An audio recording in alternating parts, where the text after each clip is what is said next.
Hey there guys, welcome to Anthony Reviews. We are Anthony Reviews. If you were to ask someone what is the best superhero video game, they'd probably say Spider-Man for PS4. But if you were to add a caveat and say what is the best DC superhero video game, it's very likely that they'll say the Batman Arkham series. Starting in 2009 with Batman Arkham Asylum, this franchise has been loved from new to old fans alike. Expanding beyond video games even into things like comic books and animated movies, this franchise is even some people's favorite version of Batman in general. One of its many achievements is not just in the digital world, but also in the adaptation in action figure form. The Batman Arkham franchise was one of the very first superhero video games to get an entire toy line dedicated to it. Lasting over half a decade long, the Batman Arkham figures from DC Direct and DC Collectibles have a vast array of character selections and interesting toy designs. My love for the Batman Arkham franchise goes all the way back to its original figures, as well as the original game. So that's why today we are going to be taking a look at the entire history of DC Direct and DC Collectibles Batman Arkham figures. We're talking Arkham Asylum, Arkham City, Arkham Origins, and of course Arkham Knight. There's a lot of figures to cover, so let's just go ahead and get into the history of DC's Batman Arkham figures.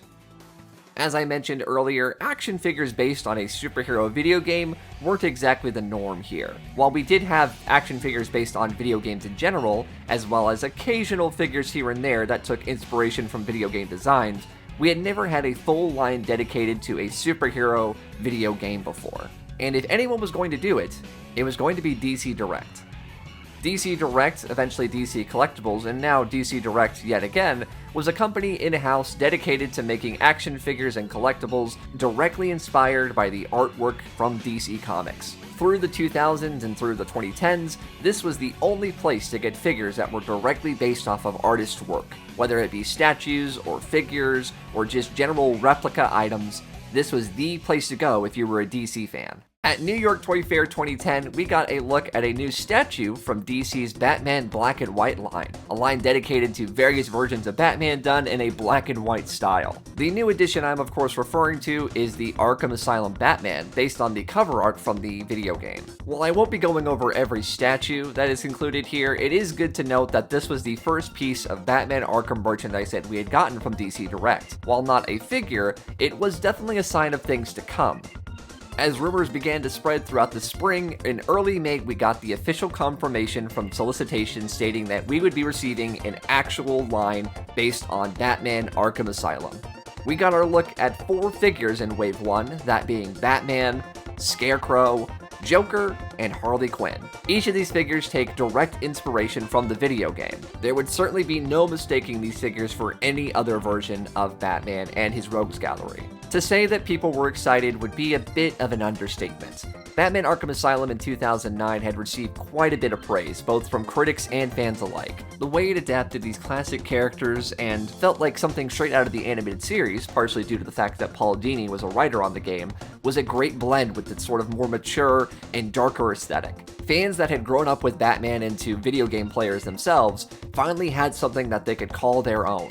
Not to mention, if you were a video game player around the time of the Xbox 360 and the PlayStation 3, this game definitely fit right in with other games like BioShock and Gears of War. So while some of these designs are very unique for the Batman world, fans of the Arkham Asylum game were really excited to get these figures in hand, and we'd soon see them in hand coming very soon. Before we reached San Diego Comic-Con though, we actually got the next wave revealed, that being Wave 2. Batman Arkham Asylum doesn't have a huge range of characters. It has several iconic Batman villains of course, but it's not like it's every Batman villain in history. So the characters chosen in Wave 2 certainly made sense to fans. Wave 2 consisted of Armored Batman, Bane, Victor Zsasz, and Poison Ivy. These figures had not yet been shown in any sort of public forum yet, but we had already received most of the cast of this video game. There were certainly a few key characters missing that I'm sure fans would be wanting in the future, but for the most part, this is mostly everyone you needed. Though I'm sure it would be cool, I can't really say that fans were clamoring for an Aaron Cash or Dr. Young. So what we had here did make sense and got people excited. So then in July at San Diego Comic-Con 2010, we got our first look at the figures in hand. As I mentioned before, DC Direct was known for adapting figures straight from the source. If you wanted something that looked like Tim Sale's art or Jim Lee, that's where you want it to go. So you would assume adapting these sort of 3D models from a video game would be pretty straightforward. And I would say they did a fairly fine job with it. Getting to see up-close images of these figures were fairly positive, even if some sort of questioned the color choices chosen for Batman here. But we'll get into that more later. Fans lucky enough to attend San Diego Comic-Con would get their chance to experience the line early though, with the exclusive SDCC Arkham Asylum Battle Damaged Batman. If you've played the Batman Arkham Asylum game before, you'll know that as the night goes on, Batman looks more worn down. There's holes in his cape, there's scratches on his suit. It really does feel like he's going through hell in this night. So because of that, it makes perfect sense to make a Batman figure to replicate the feeling of this very torn up, battle-damaged Batman. To get a little bit personal in the story, this was actually my first experience seeing anything involving an SDCC exclusive. The idea of a figure coming in a limited amount and only being available at a convention, this is the first time I ever considered something like that happening, and it really did excite me, as well as make me very jealous of the people that did get their hands on it. So for this figure, how does it look? Well, in terms of the battle damage features, it is very, very accurate to the game. We have this giant scratch across the chest, which you do see a lot in the game when you're playing it, as well as just various tears along the legs and arms, and even the sort of ripped part of the cape. If you're looking for accuracy in terms of the sculpt, this figure definitely has that. But let's go ahead and address the blue-colored elephant in the room. The Arkham Asylum Batman figures feature this weird color discrepancy, where the cape is black, but the cowl and gloves, as well as the sort of underoos part, are all blue. Now, why is this exactly? Well, there are a few theories for this. In terms of the game, it could be determined that this is supposed to be a blue Batman. In other games like Arkham Knight, you can see that the Arkham Asylum suit is represented as more of a navy blue than all black. Then when you get to Arkham City, if you look at the model in there, it can be seen as a little bit blue as well. I also think that because the things like the gloves and the cowl are such a separate piece from the cape, they really wanted to insinuate that separate detail. You can really see it in the game models that it is meant to look different and not attached to the rest of the cape. I do think that they may have taken it a little too far though. Having the sort of mix-match blue and black creates a very bizarre look for Batman. A lot of people complained about this at the time. They wanted a fully black version as they assumed it looked like in the video game. When you're playing the Arkham Asylum game, I think it's very reasonable to assume that this guy is in a full black and gray costume. There's no blue here, but various lighting sources, different looks at the models, arguments for the blue can be made. Not to get ahead of myself, but in future versions of this character from City onwards, he would not feature this sort of blue and black color scheme. But for Arkham Asylum, we just have to put up with the blue. That's just how it is. The rest of the sculpting does look really nice. I like the sort of bulky proportions of the body, very accurate to the game. The face may look a little weird, but maybe the face looked a little weird in the game as well. Who am I to say?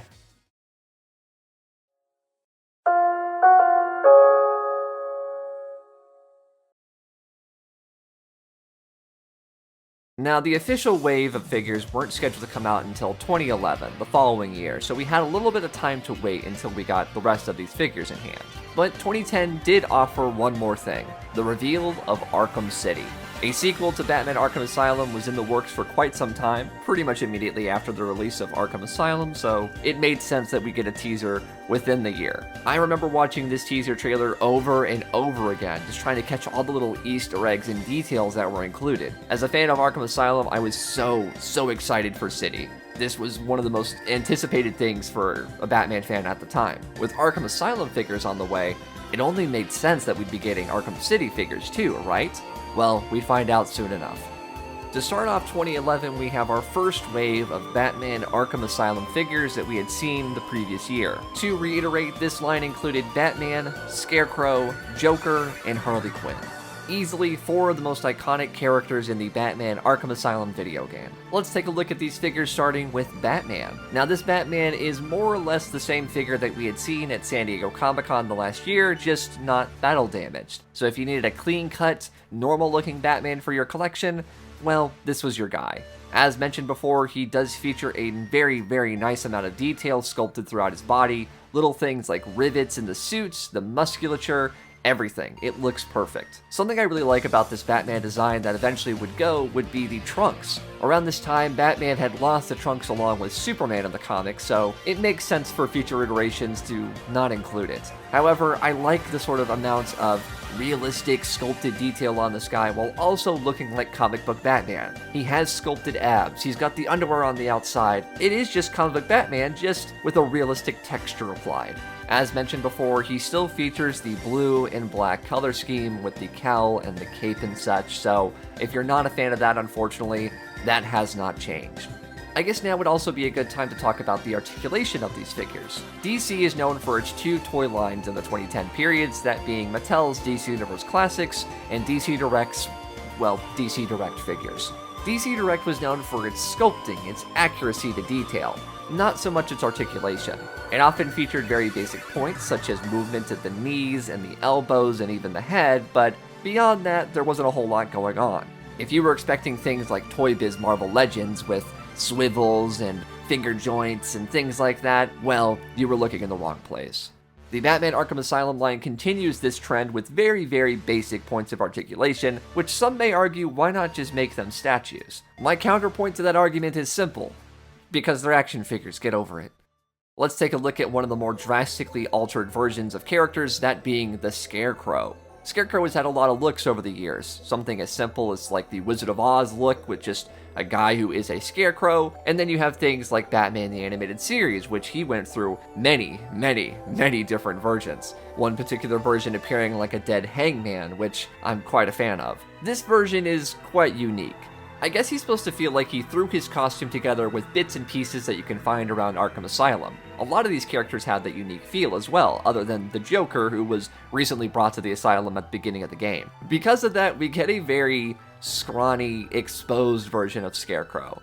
He does have a sort of Scarecrow mask with a hood, which does create this sort of scary look, as well as the unique item of like the gas mask feature, which does make sense. Scarecrow's primary use and weapon is going to be the fear toxin, a sort of a gas that he sprays on people. So, not wanting to inhale that, it does make sense to have that sort of gas mask appearance. Another unique feature that people have really taken a liking to was the sort of needle fingers. Once again, I guess sort of driving home the asylum feel, right? The mad doctor nature of being in the madhouse. That's what this is really meant to evoke. So you have these sort of hypodermic needles filled with, I guess, fear toxin, so he can inject you just through his hand. 5 needles at once seems like a bit of overkill, but here, it's a unique look that many people, like I have said, really have taken a liking to. He is a bit hunched over, which, to be fair, is how he appears in the game. He does have a bit of a Gollum-ness to him, if you want to think of him that way. It is accurate, but it does limit him. He can't get into a full unique pose because you're kind of just going to have him hunched over, scurrying around like a little goblin. I do think that he's painted really nice, the detail's really good, but I've kind of already made it a point that that was DC Direct's specialty. So I'll probably stop saying it. Well, maybe not. We'll see. Either way, he looks really good. Posability is just not really there. Next figure we'll look at is Harley Quinn, which is a very unique look for the character. Ditching the usual jester outfit, we have, I guess, a nurse outfit, if you want to call it that. As I mentioned before, all of these sort of Arkham Asylum villains have a very unique look in this game because they are already in Arkham Asylum. Some characters will have sort of just prison jumpsuits on, while others are a bit more thematic, I guess you could say. Nowadays, it is very normal to sort of imagine Harley Quinn not in the jester outfit. She's had various looks throughout movies and cartoons and you name it, so the jester outfit isn't exactly what people always think of when they think Harley Quinn. At the time though, in 2009, when this game came out, it was very unique to see her in a very new outfit. A very revealing and suggestive outfit, I guess you could say. Look, I like the theming around it. She is meant to sort of be this sexy nurse character. It isn't the first time that she's sort of donned an outfit like this, but this is definitely the most adult-themed we've ever seen Harley Quinn at this point. I honestly don't mind the sort of color variation here. Instead of the sort of red and black, we get sort of a red and purple, which I think is fun. Harley Quinn nowadays has gone between things like red and black to red and blue. The red and purple I think really works, so I'm not too upset with it.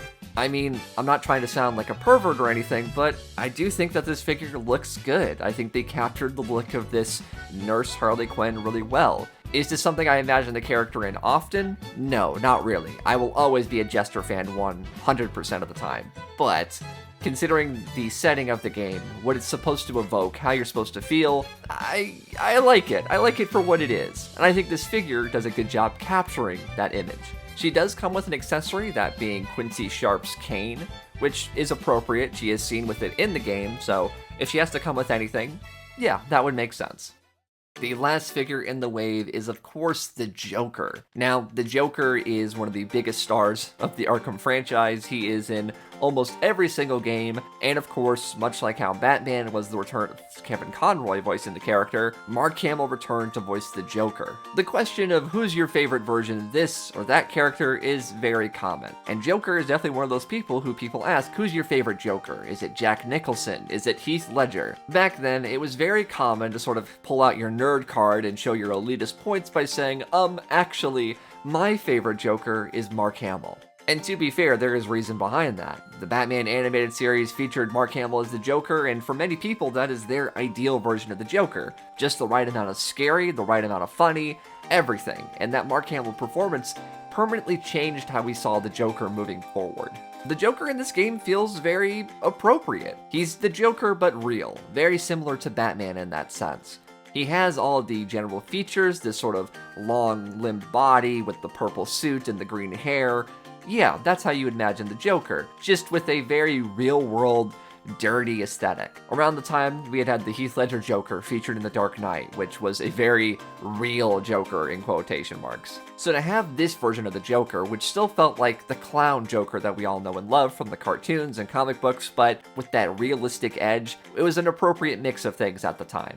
The extreme receding hairline is certainly a choice. I don't think I like or dislike it. I will always associate it with this version of the Joker, but yeah, it's certainly an interesting choice. I do feel sort of bad for this guy. I think it does help just because Mark Hamill's voice, while still sounding great as the Joker, has an undeniable age to it, along with other people like Kevin Conroy and Arlene Sorkin. Imagining these characters as later in their career, they've been there, done that, these are characters that have done these iconic history moments before, it makes sense to give them a bit of age, so I guess that's where the hairline comes in. The accessory that this Joker comes with is actually another character, if you want to consider it that. It is Scarface, the puppet often seen with the ventriloquist. Now, we never saw the ventriloquist in the Arkham franchise, as far as I'm aware, but we did see Scarface in the very first Arkham game. We see Joker messing around with him, playing with him, just using him as a prop because, well, he is a little wooden puppet. It is a bit of a shame that we never got to see the ventriloquist in the Arkham franchise, but we do get to see Scarface at least, and it is cool that they included him as an accessory here. And with that, we have the first wave of Batman Arkham figures down. Pretty key characters included, a lot of cool sculpting, a great idea of what we can expect from this line. It really shouldn't take that long before we have a complete collection. At Toy Fair 2011, we received yet another tease.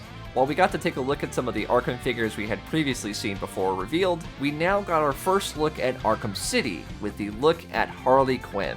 Now, I already talked about Harley Quinn having a unique design at Asylum, and as we will see, that look continues to change in the future Arkham installments. We'll discuss that figure in detail when she is eventually released. Moving along in 2011, we get the release of Wave 2 of the Arkham Asylum figures, which were revealed the previous year.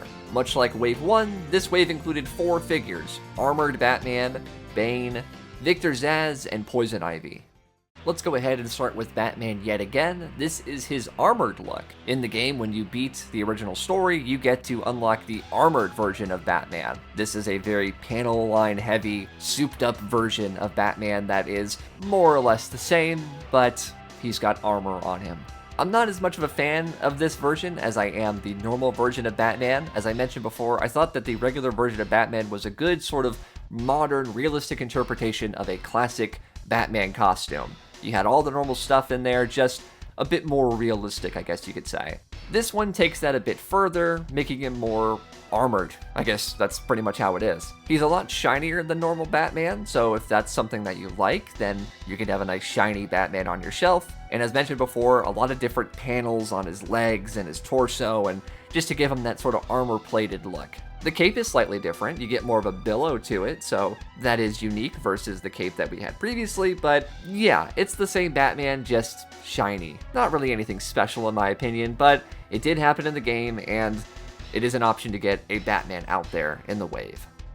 The next figure we have is Bane, who is a bit of a controversial figure in the Arkham franchise. In Arkham Asylum, he's one of the very first bosses that you fight, and he's more of a test subject than an actual character per se. This Bane is reflective of that, being this big, hulking behemoth of a guy, and very similar to Scarecrow, he's in this sort of permanently hunched position.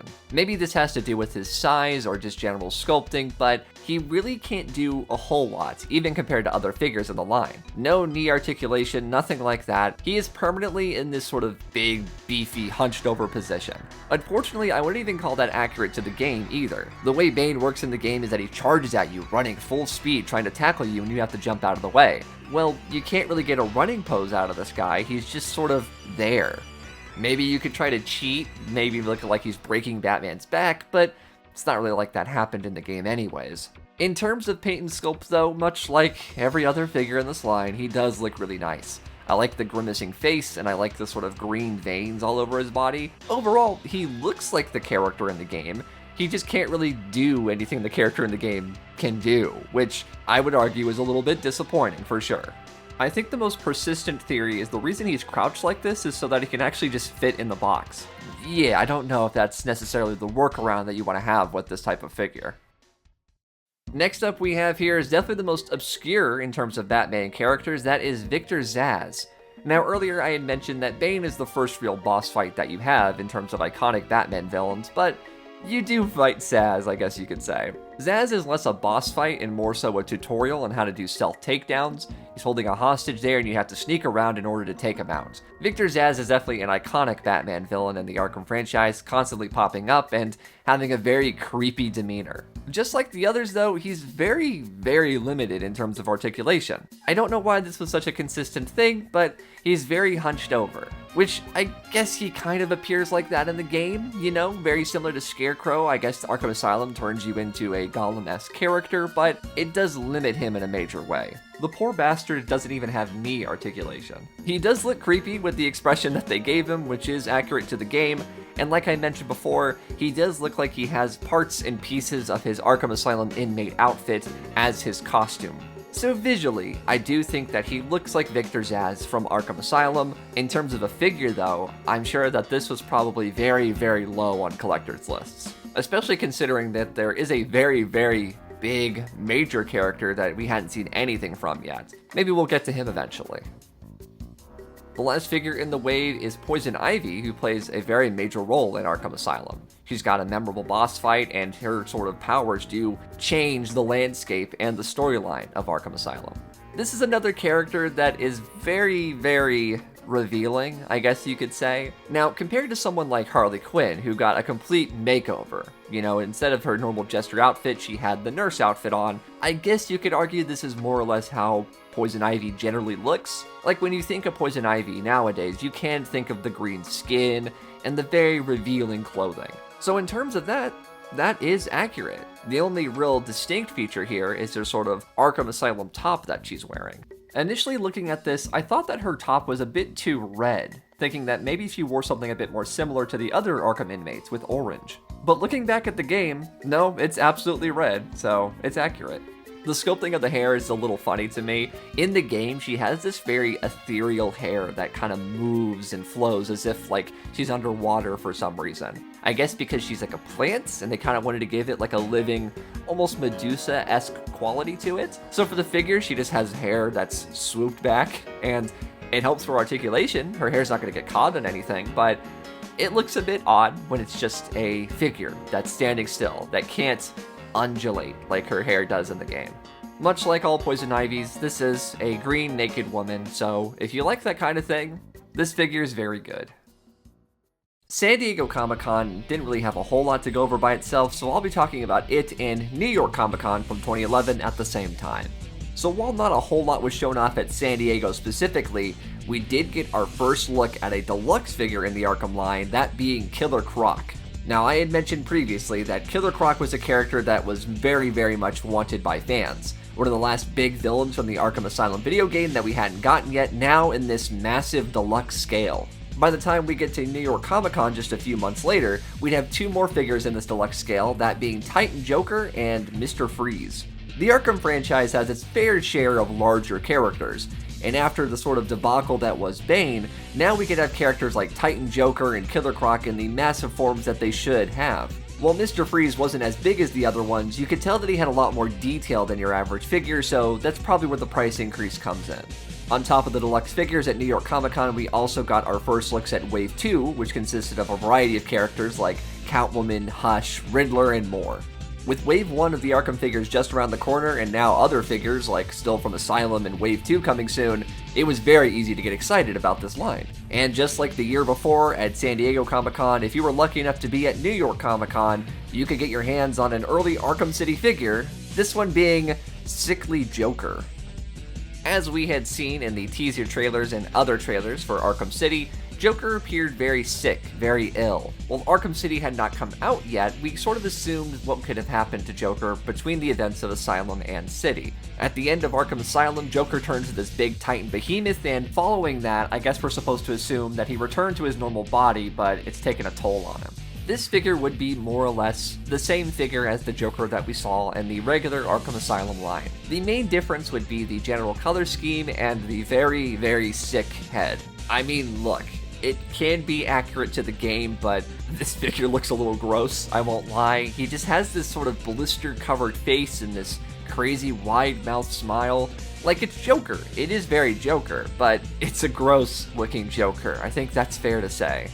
While I think that the Battle Damage Batman of the year prior was something that felt very interesting and needed for the game, this figure is very accurate to the game and very important to the overall story, but yeah, I don't know. I think I'm fine with the regular Joker. This one, as I said, is just very gross. I don't know. I'm probably in the minority here.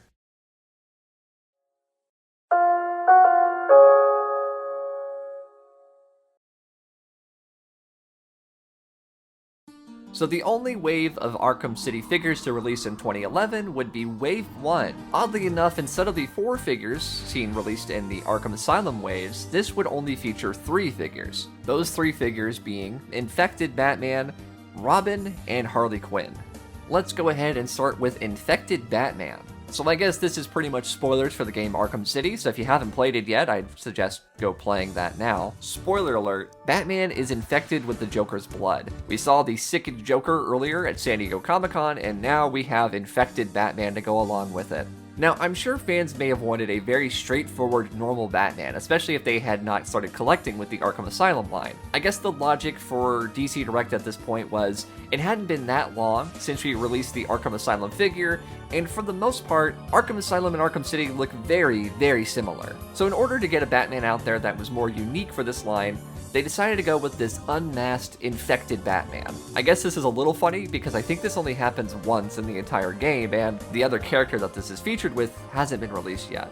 We'll get to her later. In terms of a Batman though, some people would probably consider this an improvement on the previous figures. He's a much darker gray, which I'm sure a lot of fans of the game would appreciate considering how dark that game really is, and there's no mismatched colors this time. Instead of the blue being on the cowl and gloves and such, it is all black everywhere.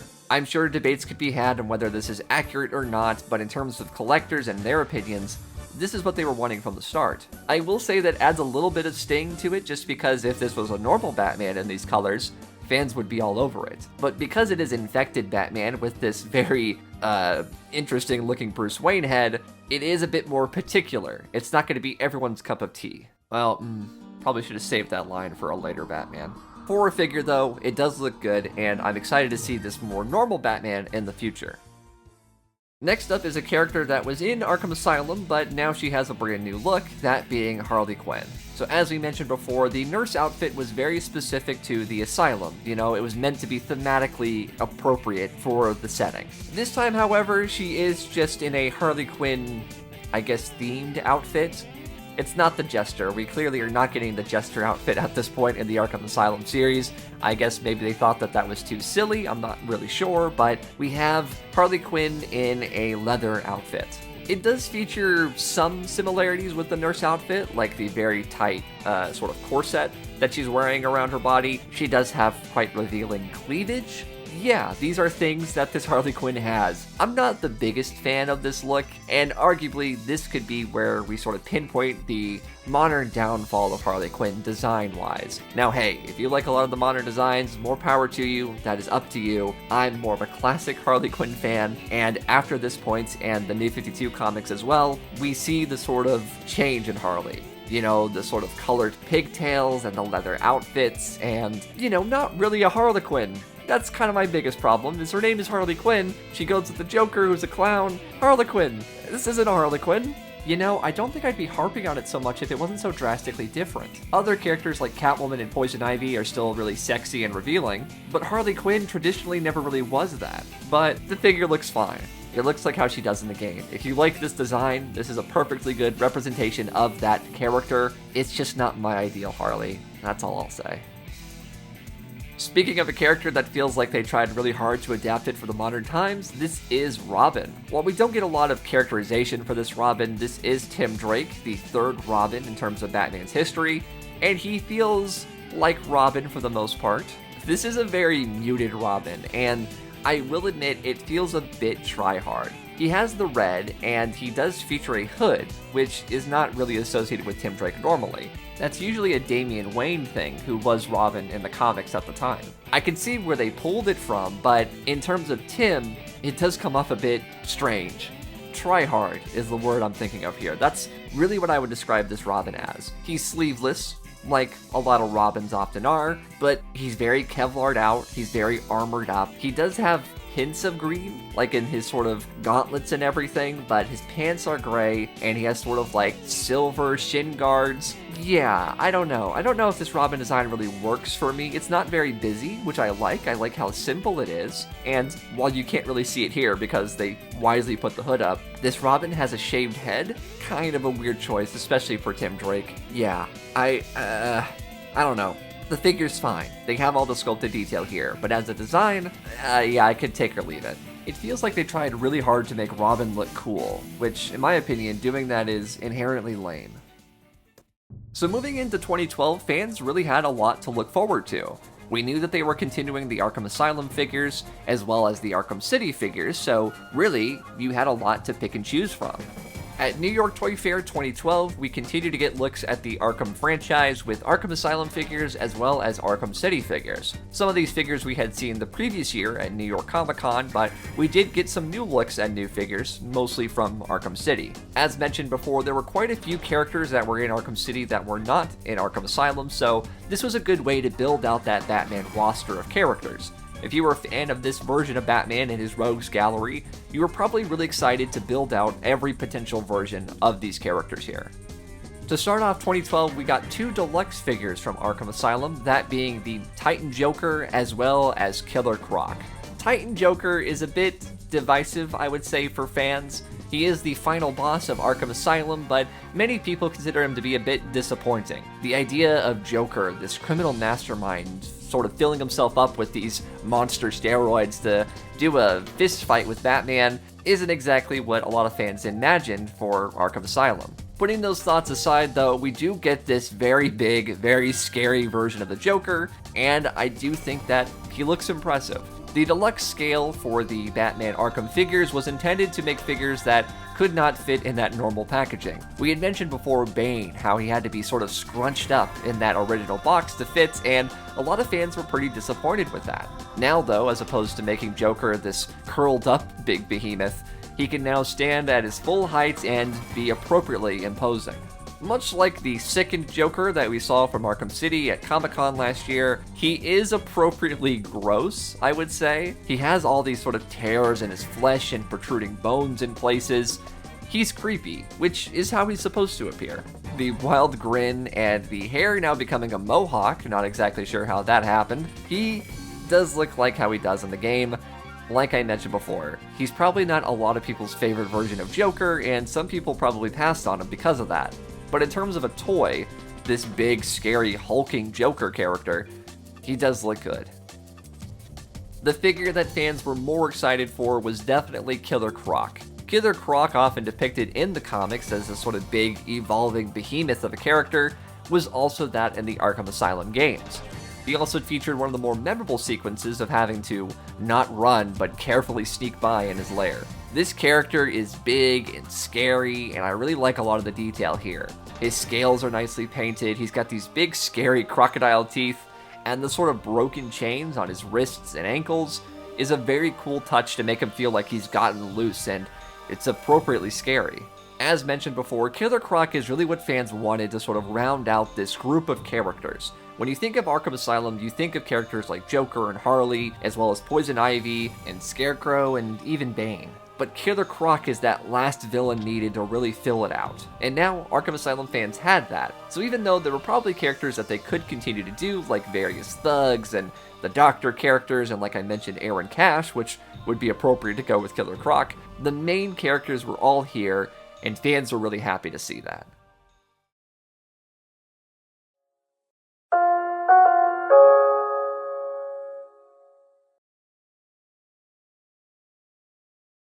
Let's move back into the world of Arkham City with their Wave 2 of figures. This wave actually featured 5 figures in total, which is a bit interesting. Wave 1 featured 3, and now we have 5. Definitely feels like one of these characters that was meant for the original Wave 1 got pushed back, but at least we got them eventually.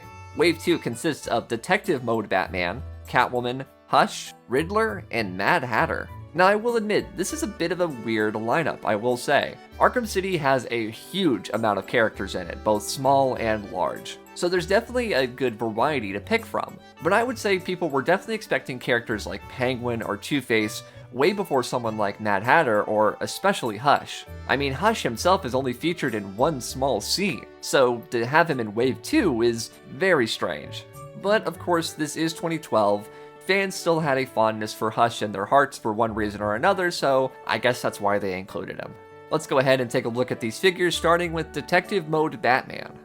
When you hear the Batman Arkham franchise, Detective Mode is something that probably will pop into your mind very quickly. It is one of the standout features of the Arkham series, being able to look at X-ray vision, find clues, and even use it to look around corners to make sure that your thugs are where they need to be. Playing through Arkham City, using Detective Vision, you'll probably see a blue Batman very often, so I get what they were doing here. This is a very prominent fixture of the Batman Arkham City experience. I will say though, at this point, it does feel like we've reached the end of the line to excuse us getting a Batman in every single wave. Things like the armored Batman and infected Batman definitely made sense, and even this makes sense to a degree, but you can feel like they're trying to get Batman in every wave any way possible. And after doing Detective Mode Batman, who, as we can see here, is Blue Batman, you have to question where they could possibly go next. In terms of the figure though, this is just the Arkham Asylum figure in blue. So if you really didn't like the blue the first time, maybe you'll like this more, because at least he's all blue? The next figure in the wave is a much needed one, that being Catwoman. Catwoman, of course, is a prominent fixture in almost every piece of Batman media, whether it be movies or comics or games, and Arkham City does continue that trend. Not only is she featured consistently through the story, through various DLC, you can actually play as Catwoman and kind of fill in the pieces where you can see her perspective in a lot of the going on of Arkham City. I'm going to assume that most people like this Catwoman design.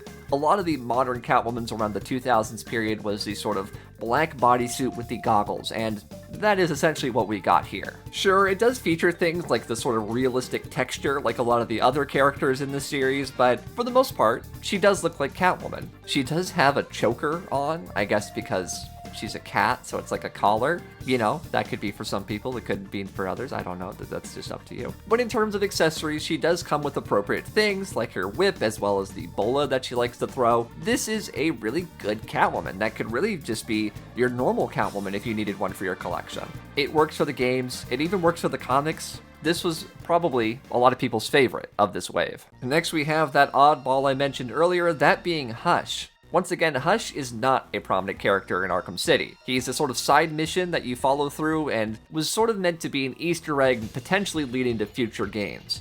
In terms of Hush, he looks like Hush. He's got a trench coat on, he's got the sort of body armor on his chest, and he has a face wrapped up in bandages. That's just Hush. That's just what Hush looks like. If you're a fan of Hush and that character, you'll probably really like this figure. This is actually a figure that I had picked up on a whim at a convention once in 2012, so I do have a fondness for this figure, even though he fell off my shelf but his knee snapped off. But either way, as Hush, I do think it's cool. I like the sort of billow to the trench coat as opposed to just having it down by his side. It has a sort of windswept look, which, you know, I do like that. Accessories, he just came with guns, but really, what else is he supposed to come with? Guns make sense. You know, I joked about him being an odd choice because he's such a nothing character in Arkham City, but as a figure, I like him. The next figure we have here is definitely someone I'm sure fans were looking forward to, and that is the Riddler. The Riddler was featured in Arkham Asylum, but only as a voice. Meanwhile, in this game, we get to see the Riddler for all that he is, and I mean, it's the Riddler. He definitely has a lot of his iconic tropes, such as the bowler hat and the purple and green color scheme, but similar to Robin, I do feel like it is a bit try-hard in some areas. This figure, for example, has a very strange facial expression. I guess he's supposed to be sort of like, I don't know, fried mentally, like he's stressed out or something. Maybe he's a little upset that Batman keeps solving his riddles and finding his trophies. I don't know, but he does come off a bit weird, even for Riddler. I'm also not a huge fan of his cane.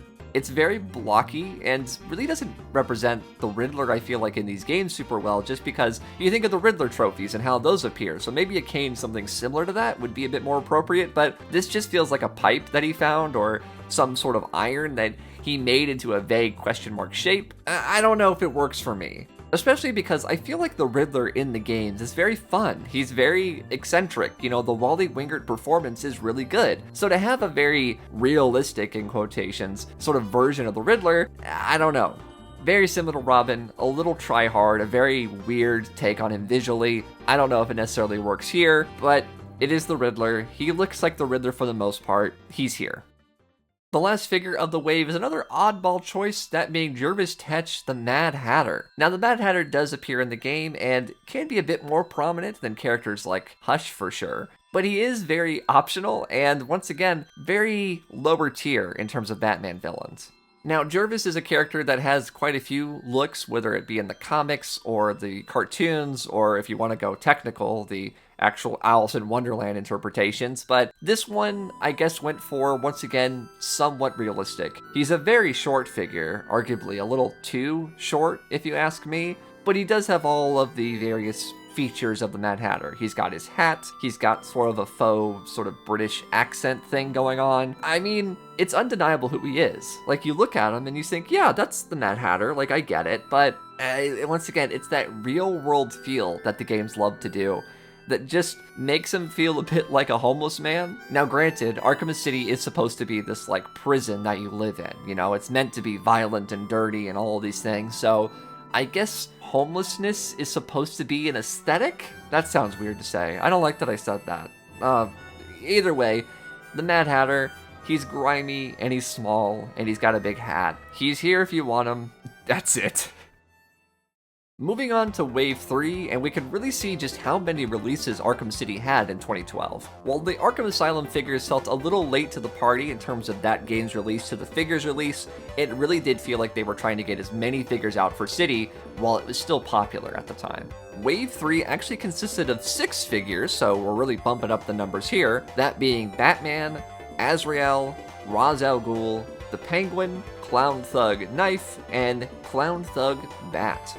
Let's go ahead and start with Batman as per usual, and like I mentioned before, Detective Batman really felt like they had reached the end of their rope in terms of figuring out new creative ways to include Batman in this line. And I see no further proof than they just released Batman again. Normal Batman guy. Now, to act like this is unwanted or something that fans were not clamoring for would be a bit wrong, I would say. As mentioned, the Arkham Asylum Batman, while good, did leave fans wanting a bit more consistency with the colors, and maybe even an update to things like articulation. While this figure did not update the articulation in any way, it is once again that same Arkham Asylum Batman figure, it is at least painted in what fans would consider correct colors. This Batman has a very nice shading of gray on the suit, and is a consistent black across the cape and cowl and the rest of him. I'm sure a lot of fans would probably consider this the best Arkham Batman figure because of that that consistency I mentioned. Now, if the consistency did not bother you, or you did not feel like this was a proper upgrade, then you could probably skip this one. But for fans that were really bothered by the blue colors of the Arkham Asylum figure, you did have this black version, so here he is. Plain vanilla Batman. The next figure in the wave is Azrael, which is a bit of an interesting choice. Azrael does pop up in the game from time to time, featuring these sort of vague warnings to Batman, which does feel appropriate considering the comic book history of the character. You can tell by Arkham City that they were really trying to push as many new and different things into the games to possibly set up things that fans would be excited for. With Asylum, there was sort of a unspoken history to the character. Characters like Oracle had already existed, Bane makes mention of breaking Batman's back, all these things that make you feel like, okay, Batman's probably done all of the basic story elements before, and that's why we're reaching him at a later point in his career. City now takes that and plays with it a little bit, maybe suggesting that there are still iconic stories to be told, and if you want to see those stories, let us know so we can put that in the next game. Now, I'm not saying that's exactly what they did, but it kind of feels like that at times, right? So Azrael here does feel like a pretty good interpretation of the character. He does feature things like the cross motif across his body, as well as the sort of like, almost like Mr. Sinister-esque, like drapes on his back. I mean, he looks kind of like a red ninja, but a religious red ninja, which I guess is a pretty decent description of who Azrael is. He's certainly unique when compared to the other characters, just because you think of the other villains in the line and they're a bit more iconic, they're a bit more who you'd expect in a Batman line. Azrael could look like he came out of Assassin's Creed, which may be why they had done him, considering how popular Assassin's Creed was at this time. That's something to think about. But overall, I do think he looks good. The sculpting and detail is spectacular, although maybe a little bit busy. It is meant to be this sort of realistic version of this character, so it's a bit expected at this point. Looking at characters like this, you can really see where they're wanting to take the franchise moving forward. Things are starting to change now. Next character we have here is Ra's al Ghul.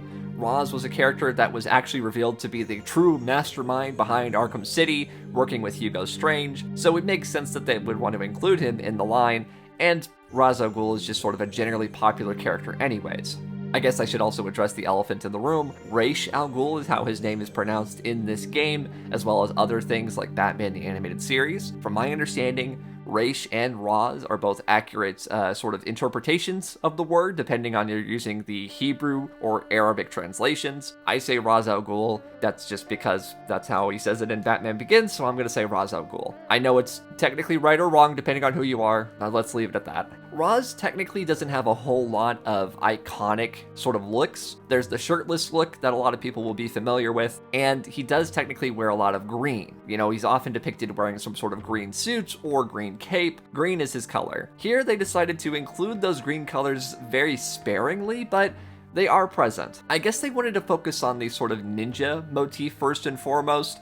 He does have sort of an armored, unique, traditional look to him that isn't really true to any previous version of Ra's al Ghul, but you can see where they're pulling it from. It does make sense for the character that he's playing in this game, which is this head of the ninja clan Ra's al Ghul version. I had mentioned that the use of green is sparing, and where they do use it is fine. I don't really think of Ra's as a character that would have a tattoo, but here he has a tattoo, it's green, that's about it. He does come with a sword, which is appropriate for the game. If you've played the game, the sword is technically important, so it's cool that he comes with it. It's the character. Is he anything special or unique?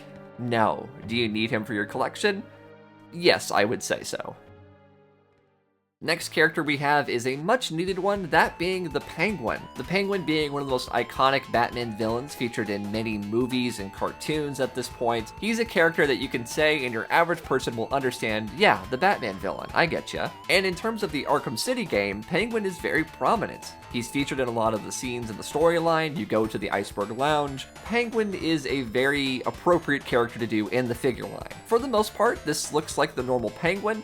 He looks very dapper, he's got his top hat on. However, there are details that make it a bit more unique, I will say. So I guess in storyline, this Penguin was in a bar fight before the events of Arkham City, So that explains some of the things like the wrappings on his hand, which I guess is meant to give him sort of a flipper thing going on. And then instead of a monocle, he actually has the glass bottle, like a bottom of a glass bottle wedged into his face. Because that is a detail of this character, I will say they went a little bit overboard on the coloring of it. It looks very fresh. These sort of scar wounds around his eye, around the edge of the bottle, looks a little bit too much, I would say. It doesn't really come off that way in the game, so for the figure, it's a bit grotesque. I'll be honest, I like the characterization of Penguin in these games quite a bit. Nolan North's performance with the Cockney accent is a lot of fun. The idea of taking this character and giving him the Penguin treatment, but in a quote-unquote realistic way, as I keep saying in this video,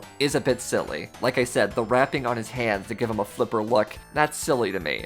Instead of having a monocle, he's got a glass bottle in his face that can't be removed apparently because it'll be bad for him, he might die. That's silly, in my opinion. That doesn't feel like a cool, gritty take on the Penguin. It's just kind of goofy. The figure does accomplish these things, and he does look like the gross little man that he is in the game, so accurate-wise, yeah, sure, he's got it, but design-wise, try hard.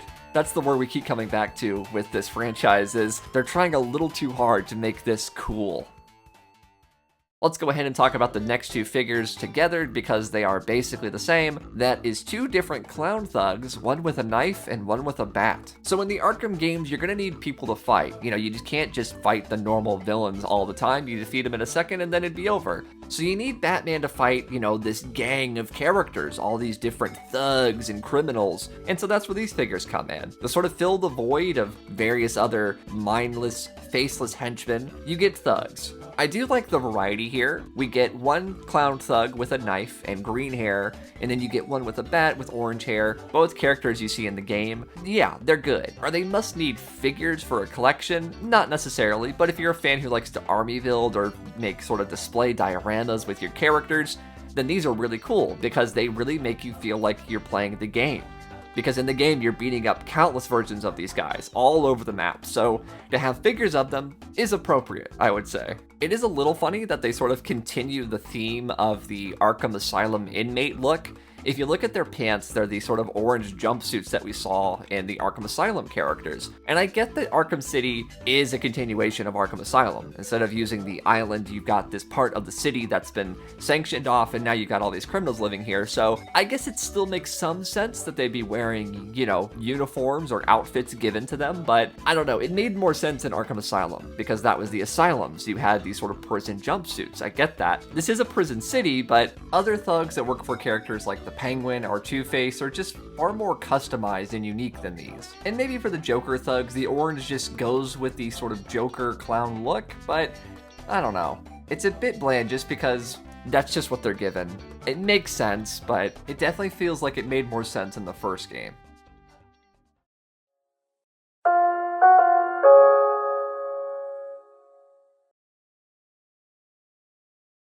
Once again, San Diego Comic-Con did not feature any new announcements, but New York Comic-Con had our backs. While not showing off too many new things, we did get looks at Wave 4 of the Arkham City figures. As mentioned before, Arkham City did feature a wide array of villains, so it does make sense to have this figure line going on for so long. There's still key characters we had not received in this line, and honestly, from the looks of what we had here, there was still a ways to go as well. The last major release of 2012, though, was the Deluxe Mr. Freeze from Arkham City. We'd seen this figure alongside Joker and Killer Croc earlier in the year, but this is the only Deluxe figure that we have so far for Arkham City specifically. Now, Mr. Freeze, of course, is an iconic Batman villain for a lot of Batman fans, mainly due to things like Batman the Animated Series. So when you know someone like Paul Dini, who did this reinvention for the character back in the 90s, is now doing the game interpretation of him, well, you can be sure that fans were excited for this take on Mr. Freeze. Now, I will not beat around the bush. Mr. Freeze is my favorite Batman villain, as mentioned because of things like Batman the Animated Series. So, I was very excited for this take on Mr. Freeze, and I can say that I really liked him. They kept a lot of the important things, like the tragic backstory with Nora, and I really enjoyed the performance from Maurice LaMarche. The suit design is very unique for this franchise. Instead of going for the sort of retro Mike Mignola style dome on the head with the spacesuit on, he goes for this almost like sci-fi, I don't really know what to call it. It's like halfway between a hazmat suit and an astronaut suit. It's very unique for the time. I know I've harped a lot on the sort of realism of this franchise, but the realism and modern styling really works here. He still does, though, keep a lot of the unique features, such as the helmets and the red goggles. The red goggles are so important in my opinion, it gives him such a unique look amongst the rest of the cold colors like blue. His eyes stand out, they look really scary because of it. I honestly do think that this figure is great. He's highly detailed with all the various tubes and textures on his very complicated suit. They did a really good job with this figure. Because Mr. Freeze is in this big, bulky suit, I guess you could say, it does make sense for him to be deluxe. He is much bigger than, say, Batman or Penguin or characters like that, so he would need to come with a bit extra. Now, he's not the size of someone like Killer Croc or anything, but him being bigger does help him not feel like he has to be cramped down in the box like Bane we mentioned earlier. Not to mention, with the amount of specific detail both in paint and sculpt, it's possible he required a higher price point to achieve that. Considering how much of a beloved character he is in this game, from his storyline to his unique boss fight, it is cool to see a figure live up to that hype for this character. Moving into 2013, we get New York Toy Fair yet again. We did get some figures, but they were mostly ones that we had already seen. The only new figure here was Solomon Grundy. Grundy had a very big presence in Arkham City, a very fun boss fight, so it was cool to know that we'd be getting a figure of him, and luckily he was a sizable one at that.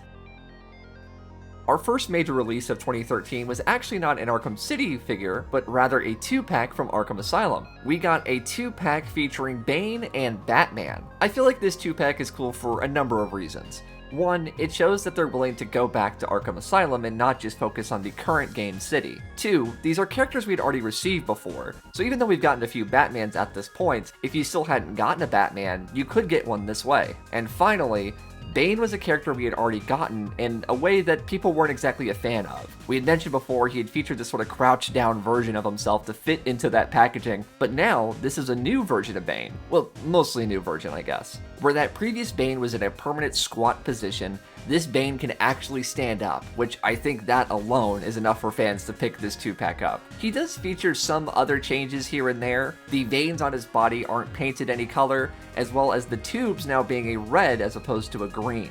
The head sculpt is also slightly different. Where the original had a very angry, gritted teeth expression, this one is much more subdued. I guess you could say this is a bit more of a relaxed Bane. You know, he's not juiced up on Titan or Venom or any mixture of that. This is just Bane at his most casual, I guess. Though this is technically a pack for Arkham Asylum, you could also consider it for Arkham City. Bane was not a major character in Arkham City, but he did appear, and he did appear like this. The change to the tubes and the major change to the articulation is absolutely enough of a reason to pick this up. And if you like that sort of Arkham Asylum Batman and you want him in this black and gray, as opposed to the blue like we keep mentioning, this was another opportunity to get that version. Let's return to the world of Arkham City with Wave 4. This wave consisted of 4 figures in total. Those 4 figures being Batman, Nightwing, Talia al Ghul, and Deadshot. 3 characters we had never received in the line before until now, and a Batman figure, but a little bit different this time. I think it's safe to say at this point that we've gotten a few Batman figures from the Arkham series. While some have made it their point to sort of differentiate themselves, whether in design or color, this one is just Batman yet again. This feels like a slightly weird choice considering we had just gotten a normal Batman in the last wave, but yes, this is a very different figure because it is more or less super articulated. I've mentioned it here and there, and you've definitely been able to see it in these pictures, but the Arkham line was not one based around articulation. It had basic articulation points, but overall it was very, very simple. This figure, however, does away with that and adds a whole lot to try to make it very articulated. The most obvious differences in this figure can definitely be found in the torso. We have this midsection cut right under the pecs, as well as an ab crunch, so a lot of variable movement. His legs can move out now, he's got swivels at the biceps, just all over the place. Very simple articulation you may think for something like a Marvel Legends figure has now been added to a figure from DC Collectibles. It's a rare sight, and I guess with something like Bane we just saw, it is showing that they can improve on previously sculpted figures. But ultimately, I do question why they did it. As we'll soon see with other figures in this wave, such as Nightwing and Talia, they really didn't improve their articulation, so this is more or less a one and done. Maybe it was just serving as a proof of concept, I'm not entirely sure, but it's certainly an oddity in terms of the Arkham City series of figures. I guess he could be cool to have for the certain collectors out there, but for me, he stands out just a little bit too much.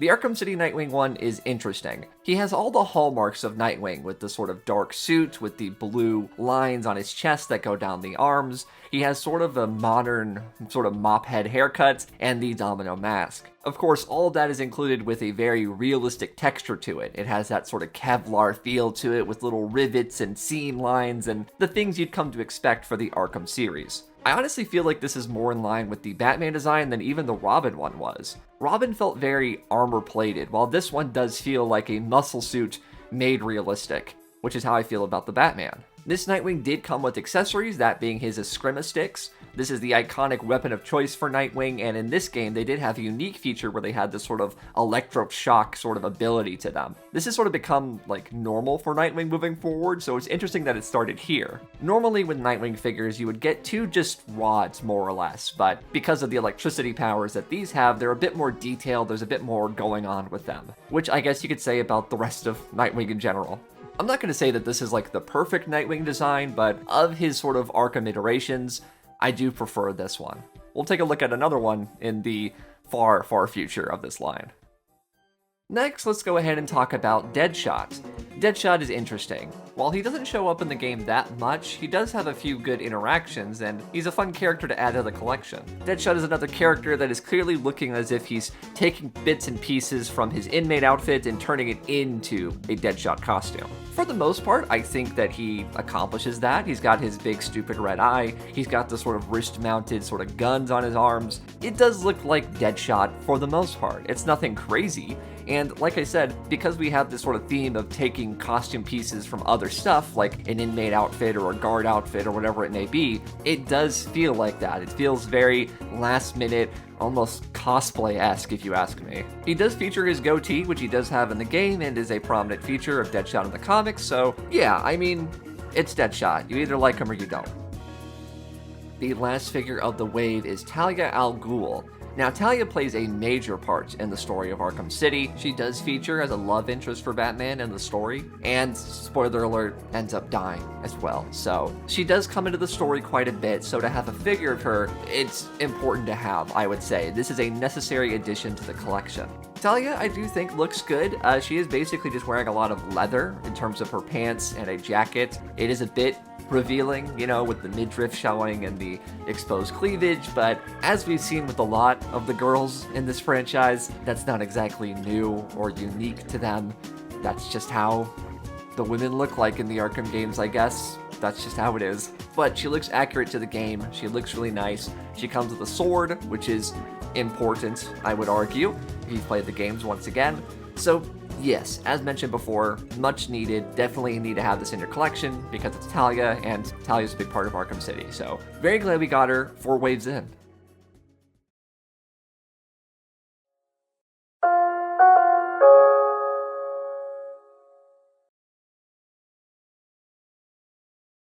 Earlier we mentioned the sort of 2-pack featuring Bane and Batman, and well, that really opened the floodgates for 2-packs in this line. We got another 2-pack, that being Harley Quinn and Hammer. If you've played the games, you'll know that there are these giant bosses, or mini-bosses I guess you could say, called Hammer and Sickle. Conjoined twins where they'll be part of different organizations, like one works for the Joker, one works for the Penguin, and this is the one that works for the Joker. Hammer feels appropriate considering Harley Quinn often is featured with a mallet, even though Arkham City Harley Quinn is more of a baseball bat user, so that connection's sort of lost there, but either way, you do get a big, hulking figure of a one-armed man with a hammer.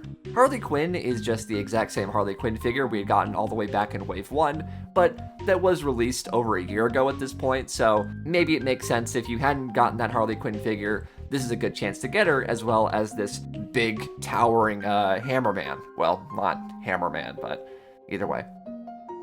And of course, if you're going to release a 2-pack with Hammer, it only makes sense to release a 2-pack with Sickle. Hammer, Sickle.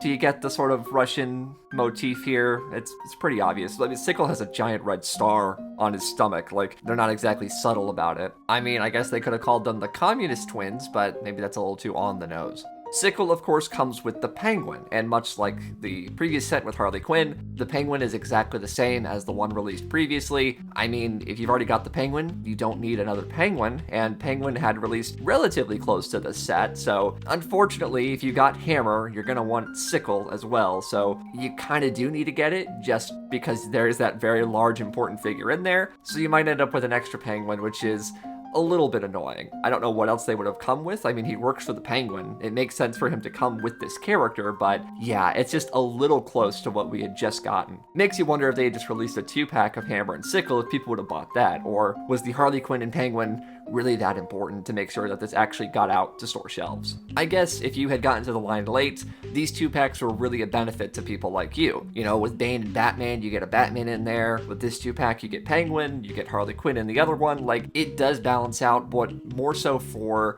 people late to the party as opposed to people that had been here since the beginning. And you do have to wonder, if you're someone who's late to the party with this line, do you want characters like Hammer and Sickle? I don't know, maybe I'm overthinking this. They are good looking figures after all.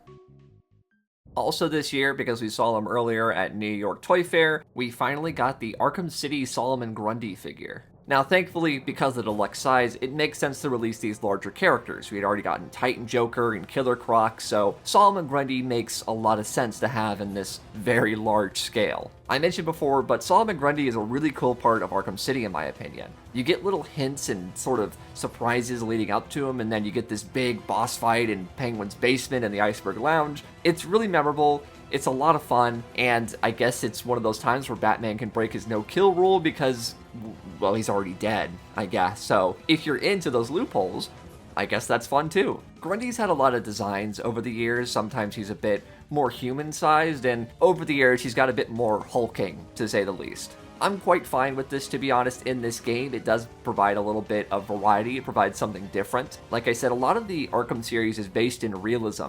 We've got so many characters that have to be realistic, like I mentioned Penguin, or a lot of the characters using the sort of inmate outfits or stuff like that. So to have this Hulk-sized zombie man that you rip open his chest, I don't really have any problem with that. And when I say rip open his chest, I mean it. In the game, it's one of those moments where you rip open his chest and you destroy his beating heart and all these things. It's gross and exciting. The figure can do that. It's an actual play feature of the figure to take off the chest and expose all of his inner workings and everything. I mean, listen, these are adult collector figures, right? They're not very articulated. They don't come with a lot. It's all about the paint and the sculpt and all those things. So to have a Grundy with the removable chest is, I don't know, that's pretty fun for a DC Direct figure. I mean, come on. Oh, sorry, I think at this point they're DC Collectibles. Like it matters. It's the same company, they just sort of changed their name, I guess, to sort of encompass all of Collectibles.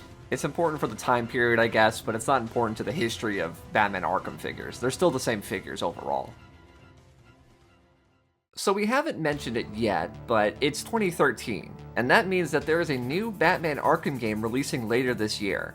The first game not developed by Rocksteady, this one was done by Warner Bros. Montreal. Arkham Origins was set to deliver the sort of origin story of this version of Batman. Now, it's not exactly a year one scenario. This isn't like the true Batman Begins of Arkham Batman, but it is enough early in his career that we get to see a lot of those first interactions with iconic characters set in the Arkham universe. So because of that, it only made sense that they would make figures based on this game, right? Well, yeah, that's what they did. Revealed in the New York Post of all places, we got our first look at Arkham Origins figures coming later this year. After the success of things like Arkham Asylum and Arkham City, fans were very much excited for anything related to the Arkham world, especially now that we were getting to sort of branch out the world and learn more about this version of Batman and his villains. As I mentioned with City, this was a chance to show off characters that we hadn't seen before. Characters like Black Mask now had a time to shine. It wouldn't take long before San Diego Comic-Con later that year until we got the first in-hand looks at Wave 1 of the Batman Arkham Origins figures.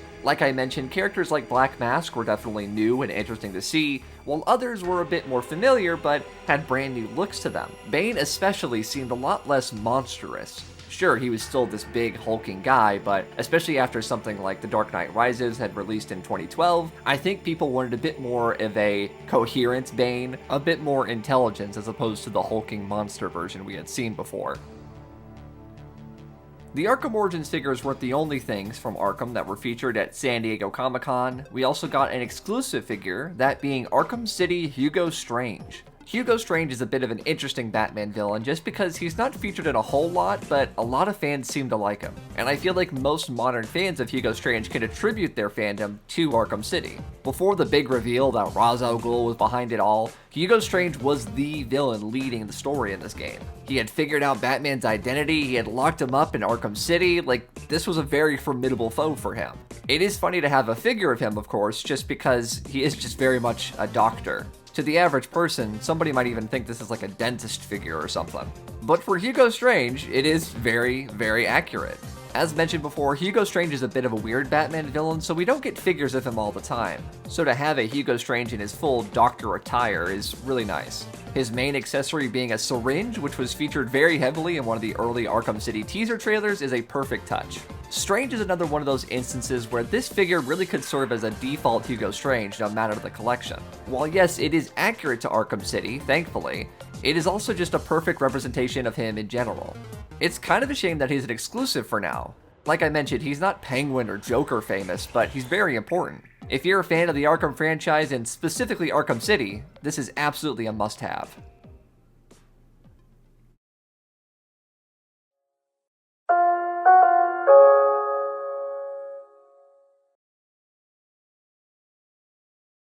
Then, by late 2013, we had our first wave of Arkham Origins figures. This wave consisted of 4 figures in total, that being Batman, Black Mask, Joker, and Bane.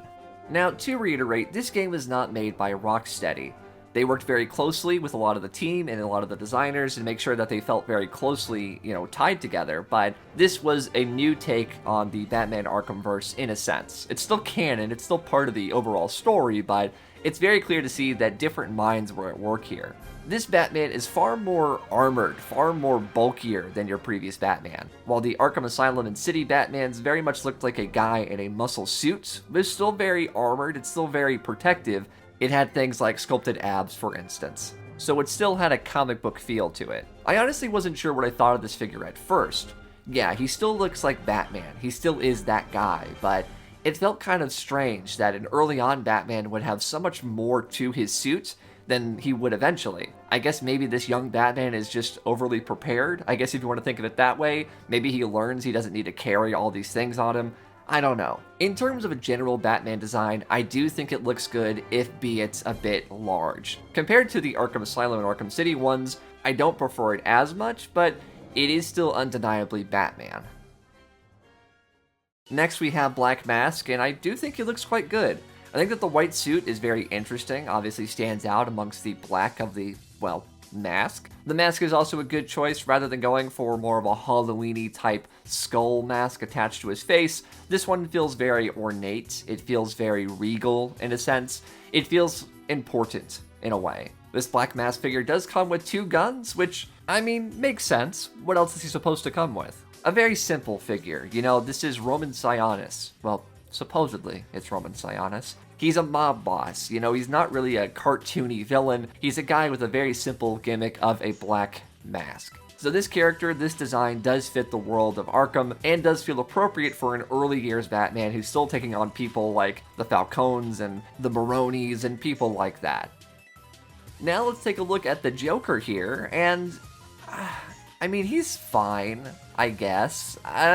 Not a huge fan of this version of Joker. Like, it is the Joker. He's a guy with the purple trench coat and the green and the face and all that stuff. Yes, that is true, but he feels a little bland, a little simple. I don't really know. It's not very special to me. It doesn't really feel unique like the original Arkham Asylum Joker. That Joker had a bit of age to him, which, it makes sense. This is a younger Joker. It's designed to look like a younger Joker, but, with the pinstripes on his suit and the little details here and there, this is clearly a Joker starting to figure things out. I guess that's the whole point, is that maybe he hasn't really clicked with a look for him officially. This is just him, I don't know, experimenting, but you say all that. You can say all these story reasons for why he would look like this. Doesn't exactly make for an exciting figure, now does it? So while accurate, not really worth my time. That seems a little rude, but can you be rude to an action figure? Not really. And finally, arguably the star of the show of Wave 1, we have Bane here. As I mentioned before, Bane was somebody that fans had not really loved in the previous Arkham games. Once again, he was this big, hulking monster. He wasn't exactly the mastermind that a lot of fans were hoping for. This one felt a bit more normal. Yes, absolutely, he is a very large presence, a very beefy, intimidating man, but he didn't seem like he was mindless. He didn't seem like a monster. He felt a bit closer to what fans were expecting for Bane. As I mentioned, this is post The Dark Knight Rises. You know, Bane had sort of been reinterpreted for modern audiences in that film, so this does feel like we're going down a certain path with Bane. You've got things like all these straps on him, you know, very utility, very combat heavy versus the luchador look, but he does still have the mask, so that is good to see. Overall, I'm sure there were fans that absolutely prefer this Bane over the previous Bane. You know, this is a lot closer in their mind to what the character should have been, and in the game, he is a formidable foe, and he does a lot to sort of mess with Batman. So, yeah, overall, I think this is a really good representation of him. Very cool figure. It's a good one to have. Around the time that these first figures were coming out, we were getting reveals here and there for other ones, such as Killer Croc. While Killer Croc is one of those characters we had seen before in this franchise, in this game he had a new design. He's a bit smaller, a bit more refined. This is a younger Killer Croc. In the comics, Killer Croc has been known to sort of evolve and mutate over time, becoming more monstrous as he gets older, so this sort of fits into that idea of a sort of ever-evolving Killer Croc. It's a pretty smart way to give the character a little bit of a redesign and still have it make sense.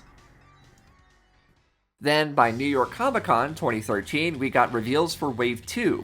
These were characters that people were very, very excited to see, especially someone like Deathstroke, who fans were very much on top of around this time. Things like Arrow and Young Justice had really pushed Deathstroke to new heights in popularity, so Deathstroke was a welcome addition to this line. So 2013 comes and goes, now we are into 2014. Are we going to get more Asylum figures, more City figures? Well, obviously we're going to get more Origins figures. Sure, they've got things to show. Let's see them. New York Toy Fair.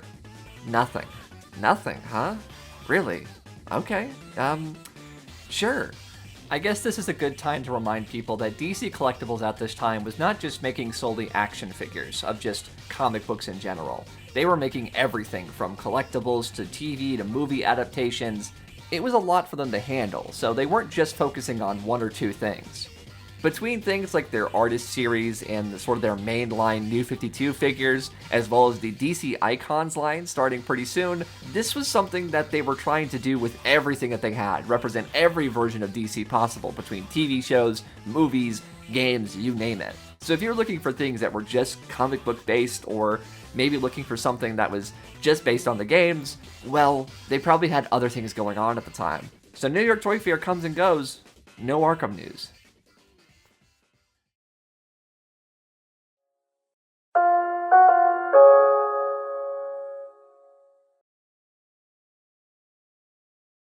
Just because we didn't get any new reveals does not mean that we don't have figures to see. 2014 saw the release of a 4-pack, the first of its kind, featuring characters from Arkham Asylum. Oddly enough, this 4-pack consists entirely of figures from Wave 1, all the way back in 2011. That's right, this is the Arkham Asylum 4-pack featuring Batman, Scarecrow, Harley Quinn, and Joker. Now, 2014 is a long time after 2011, especially if you're trying to collect action figures. These Wave 1 Arkham Asylum figures had been long gone on store shelves, so it makes sense that maybe fans would want to try to get their second chance at getting these iconic figures. Especially characters like Joker and Scarecrow, who did not appear like this or have any figures resembling these looks since. Batman, well, we've had a few Batmans since then, so he's not exactly super desirable in a pack like this, but it's Arkham Asylum, it's Batman, they want to include him in some shape or form. It makes sense. It's a good way to get all of these characters in one go. These characters feature very slightly different paint apps. You'll notice things like color choices or general designs that are slightly different from those original figures. Batman is a bit more obvious because he's not blue and black. We're still mentioning that very first figure being those color differences, but you understand, it's kind of a big deal. This one is just black and gray, very normal looking, and all the other colors on the characters feel a bit more vibrant. I don't want to say cartoony, that doesn't feel like the right thing to say, but it's close to that. Not as dark and gritty and filthy as that original Arkham Asylum wave really feels. Characters like Scarecrow definitely still have that edge to them, but a lot of the characters and their colors pop a bit more than Wave 1. I do think that these characters have a slightly different feel to them, so if you already had the original figures, this could give you a different sort of edge or flavor to your shelf. I mean, this was not the intention whatsoever, but an argument could be made that they closely resemble the concept art for the game. So there are reasons to get them if you already had them. And if you didn't have them before, then it was a really good way to get all these characters in one go. We'd see more of these 4-packs in the future, so we'll get to them eventually. Let's return to Arkham City to take a look at the final wave of Arkham City figures. And I say wave, but more or less this was just some of the last figures to come out from Arkham City. Either way, we have two figures to look at, that being Two-Face and Rabbit Batman. Two-Face is wild to me that it took this long to get him in the line. One of the most prominent early characters in Arkham City, both in its marketing as well as the actual game itself, Two-Face is pretty iconic. Going from being the last character mentioned in Arkham Asylum to being one of the first characters you fight in Arkham City, Two-Face is very, very prominent without being an actual important part of the story. Well, we finally got his figure here, and, I mean, he looks like Two-Face. He's got half a black burnt suit, he has a half a white suit. The detailing really does look good on his sort of scarred and really mangled looking side of his body.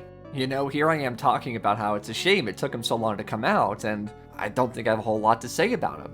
It's Two-Face. He looks like Two-Face. I'm glad that they finally released him. It is a bit weird that it took this long. It is a little funny that the only way you could have gotten an Arkham City Two-Face for a few years there was to get the Mattel one. Now, I've talked very heavily about the Arkham City figures from Mattel. Feel free to check out that video, but they managed to do quite a few characters, including Joker and Robin and Batman and Two-Face being one of them. So from 2011 to 2014, the only way you'd be able to get Two-Face was from that Mattel version. It's kind of weird.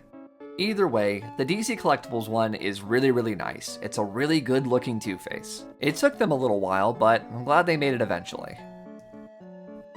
We do have our obligatory Batman release in the form of the Rabbit Batman.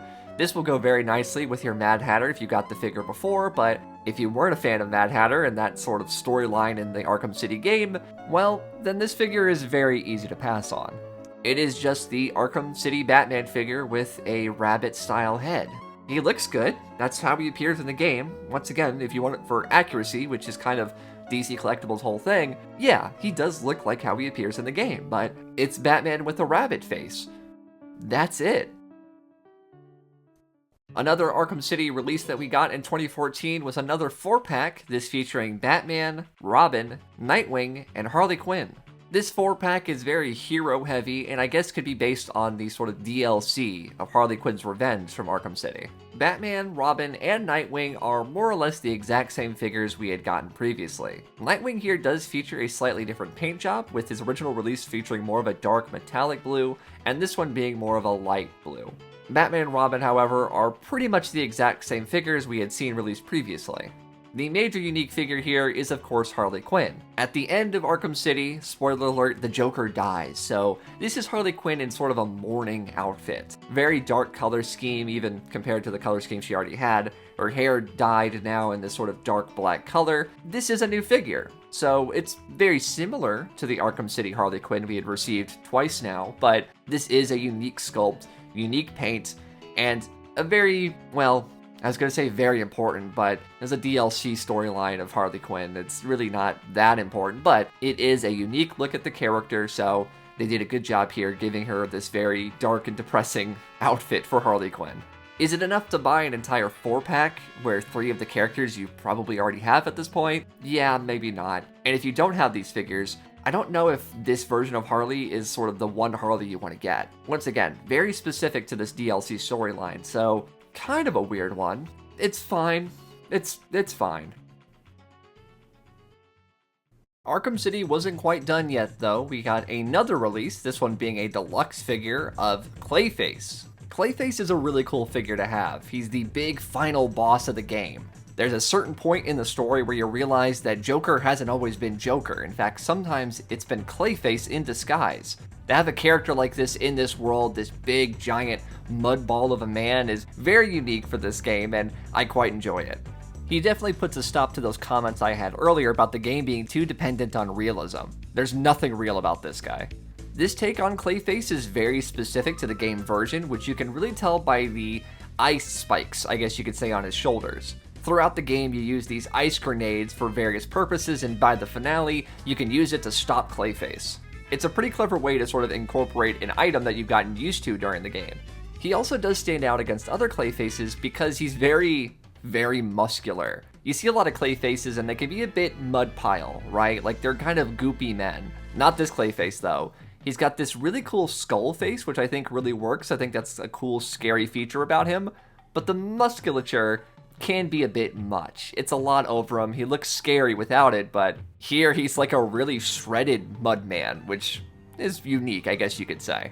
He's appropriately big and he's very unique, and like I said, he's very important to the finale of Arkham City in general, so it does make sense for them to release him as a deluxe figure, even if he's very specific to one specific version of him.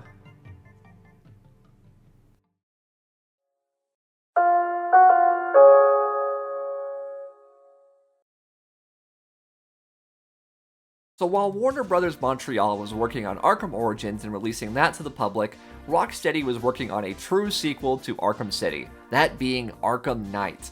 This would be the final chapter in their Arkham trilogy, and fans were very excited about that. Arkham Origins had received somewhat mixed responses, so the idea of Rocksteady returning to the world of Arkham is really what fans wanted.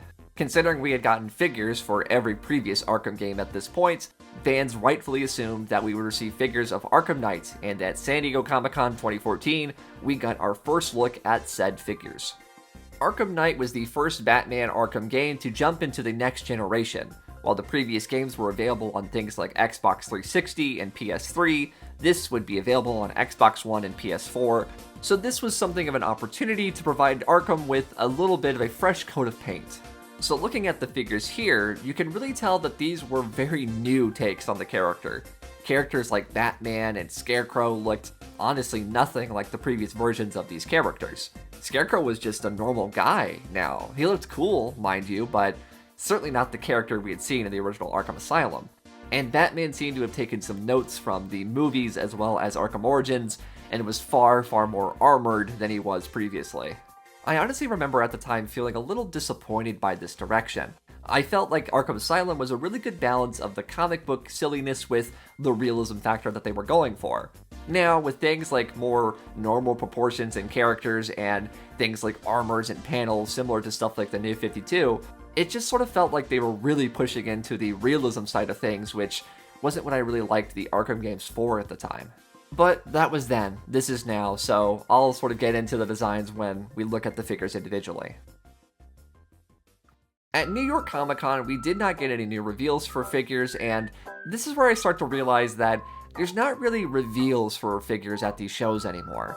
Because we get fairly consistent sort of solicitations for figures normally month to month, they don't really take this as a time to really announce them in any major way. As I mentioned before, DC Collectibles was focusing on their other toy lines at the time, stuff like DC Icons and things like that, so I guess they were really wanting to focus on statues and designer figures versus the Arkham figures anymore. So because of that, there isn't really any more reveals, unfortunately, so I guess we'll just be mostly going into the figures themselves. It's a shame, really, because I feel like the announcement side of things is where a lot of the fun comes. Oh well. Arkham Origins was not done yet. We got more figures released at the end of 2014. We finally got figures from Wave 2 consisting of Deathstroke, Deadshot, Anarchy, Firefly, and Killer Croc.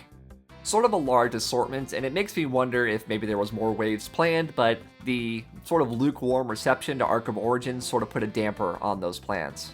I don't know. Maybe. We'll go ahead and start with Deathstroke, and this is where things might get a little bit controversial. I don't know if it's necessarily a hot take, but I don't love this design of Deathstroke. People really liked Deathstroke around the early 2010s period. Things like the Arkham Origins teaser trailer that featured a fight between Batman and Deathstroke got fans really excited. And it's a cool trailer, don't get me wrong, but it's not my favorite version of the character. I don't really mean to get on a high horse, but the Deathstroke that I really enjoy is a Teen Titans villain. You know, the early days of the Marv Wolfman interpretation, or versions like the Teen Titans cartoon from the early 2000s, that is my Deathstroke. It sort of feels like in the 2010s period, there was a really strong attempt to make Deathstroke cool. And I guess you could say it started even earlier in the comics with stuff like Jeff Johns' Teen Titans run, and of course, DC's Identity Crisis. And I feel like that sort of misses the point of Deathstroke. Like, Deathstroke can already be cool. Like, he's this intimidating presence. He's this sort of master of martial arts and combat, and he has all these weapons. Like, he already exists in that world, so to crank that up to 11 kind of makes him inherently uncool to me. Like, this is a guy that consistently loses to teenagers. He shouldn't be that badass when you think about it.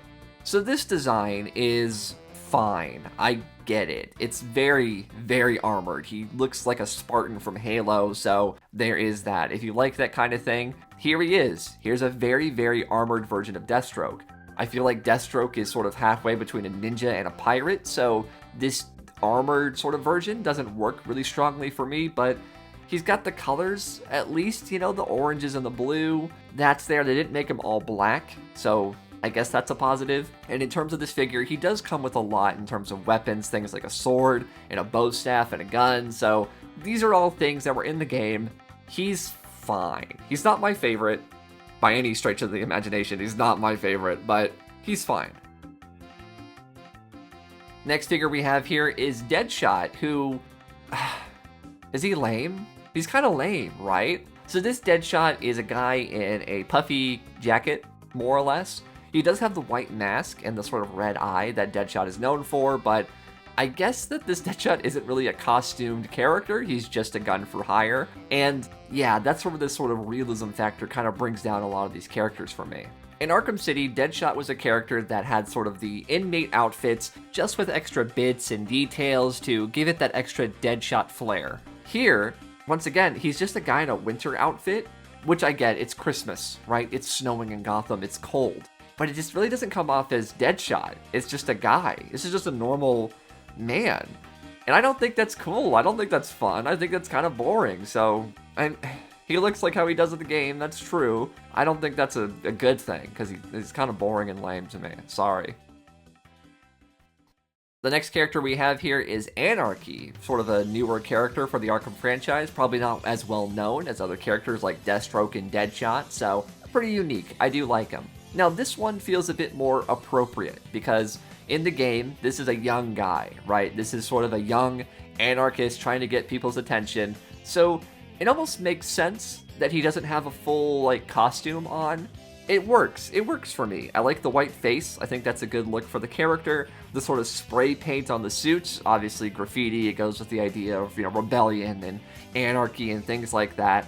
And the Molotov cocktail, yeah, that works. That's an appropriate accessory for him to come with. Is he, like, exciting? No, but he's got the colors, he's got enough going on, and this look just makes a bit more sense for a character like this than compared to someone like Deadshot.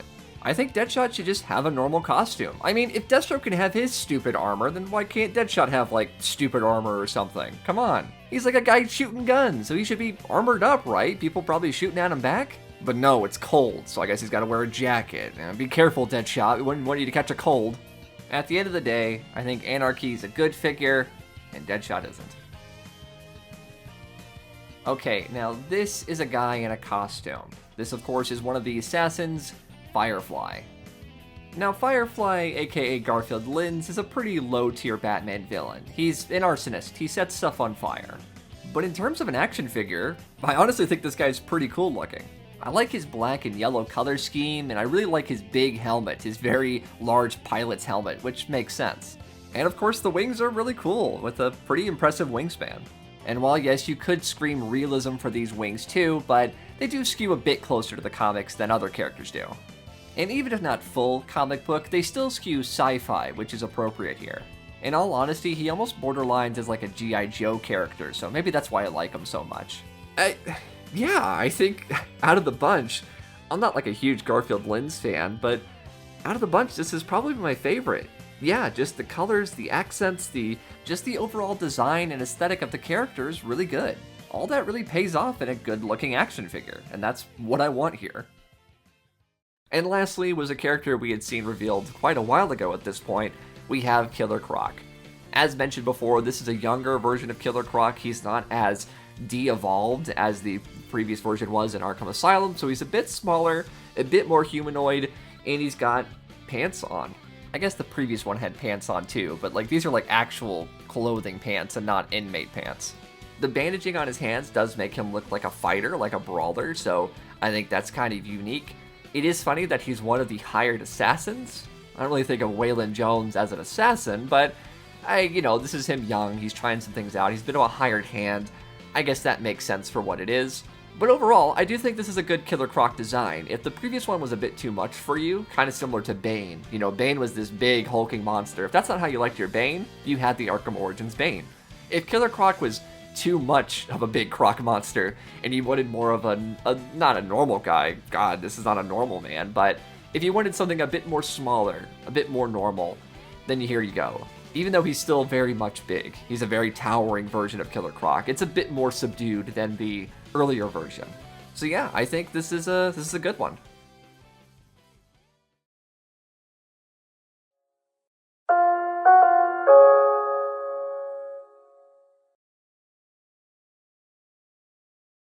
With that release, that would be the end of the Batman Arkham Origins line, more or less. There would be no more normal waves of figures, everything else that they had would be released in multi-packs. The first 3-pack that we have here features Deathstroke, Red Hood, and Copperhead. Now, of course, this is just speculation on my part, but once again, Arkham Origins did not have the strongest of reception, so part of me wonders if they were just releasing these figures in 3-packs just to get rid of them. If they released them in waves, then they would possibly have peg warmers, people like Copperhead perhaps, or even Red Hood, so just putting them in a pack, there you go, they're out there, they're available. Hurry up and buy them so we can start the Arkham Knight line pretty soon. Deathstroke is pretty much the exact same figure he was before, but with an alternate head, this being a exposed Slade Wilson head. So you already know my opinions on the design overall, not a fan, but a Deathstroke head is always cool to have that sort of Slade Wilson with the white hair and the eye patch. I don't really have any problems with that, that's fine. The Red Hood is a little funny because it is just the Joker's outfit. In this game, we see a little bit of a flashback of the Joker telling what happened to him, how he became this way to a Harley and Quinzel, so I guess he just had the purple clothes already on. That wasn't like a Joker choice to dress like a clown, he was just already purple and green. So if you like that Joker figure but wished it had a big red dome on it, yeah, you have this figure now. Copperhead is definitely the most needed figure out of this bunch if you're trying to collect all of the assassins from Arkham Origins. Arkham Origins is all about Batman being hunted down by all of these people, so you'd want to have each of them represented, and Copperhead was a pretty cool addition to that game. She was sort of the fill-in for Scarecrow in terms of this sort of hallucinogenic sort of fight in the game, so she was unique, to say the least. It's also Copperhead, who's not normally a Batman villain. Feels very name out of a hat. She's also not normally a woman either, so that's new. Congrats to her, I guess. That would not be the only multi-pack that Arkham Origins would receive. We'd also get a 4-pack featuring Batman, Deathstroke, Black Mask, and the Joker. Now, if you think that this is a lazy attempt to repackage the most popular figures from Wave 1 and Wave 2, well then, yeah, you'd be correct, because that's exactly what this is. I guess if someone asked you to name the sort of 4 most prominent characters from this game in terms of marketing and story, they would probably say these 4. However, it almost feels like they had leftovers in the warehouse and they just needed to get them out here. Though to be fair, I'm not even sure if that's how, like, toy making works. This was probably planned, but still, it feels a little weird to come out so soon. It's hard to say who exactly this was for. If you just wanted some of the iconic characters from the game, this 4-pack was available, but it's not like these figures were in extreme high demand right now. Well, other than Deathstroke, probably. Like I mentioned before, he was pretty popular around this time. Going into 2025, there was a bit of a change in the attitude at DC Collectibles. Supposedly, they wanted to make Arkham very much a priority, mainly because of the release of Arkham Knight. This was advertised as the big finale to Rocksteady's trilogy, and many fans were excited for this next-gen take on the Arkham franchise. At Toy Fair that year, we didn't get a lot of new information or new reveals necessarily, but we did get the reveal of a 5-pack of just Batman. At this point, Batman has had a few looks over the years in terms of the Arkham franchise, and we had never gotten anything of a Bruce Wayne figure. We technically got a little close with the infected Batman all the way back in Arkham City Wave 1, but just a straight up Bruce Wayne figure as seen in Arkham City we'd yet to receive. So if you were just a fan of Batman in general, or just needed this Bruce Wayne, they would soon be releasing a 5-pack featuring nothing but Batman. The last hurrah for Arkham Origins would also come in 2015 in the release of the final 3-pack, that being of Harleen Quinzel, Lady Shiva, and the Electrocutioner. This 3-pack to me does really feel like it was meant to be released in a regular wave of figures, because who exactly is this 3-pack for? Arguably, this is only for people that need to complete the Arkham Origins line. We get the last 2 assassins needed for the game, that being Electrocutioner and Lady Shiva, and we also get Harleen Quinzel. Now, Harley Quinn is obviously popular around this point. She's got her own comic books. We know she's going to be in the Suicide Squad movie coming out later in 2016. It makes sense to release things with this character, but she herself is barely in Arkham Origins. She's in 1, maybe 2 scenes, I think. So, yeah, I guess that was supposed to be the pull here, is the idea of getting a Harleen figure. I mean, it's unique. We hadn't got one before, so sure, that's cool, but Lady Shiva, Electrocutioner, these are not must-haves for average fans. Once again, if you had bought all the Arkham Origins figures and you were just needing that complete set, you want to get everybody here, you're gonna need this 3-pack, but normal people, this is not for them, sadly. As figures, though, I do think that they look good. Lady Shiva is a ninja woman. She looks cool. It's cool to have a Lady Shiva figure. I don't know how many we have, just in general. This might be the only one. I say that, and it feels almost wrong to say that it's such a cool, interesting character in the DC universe, but at least we have her now. And as far as the Electrocutioner is concerned, like, yeah, this has to be the only figure of him, right? Like, he's basically a joke in Arkham Origins. But as mentioned, he is a cool, very detailed figure.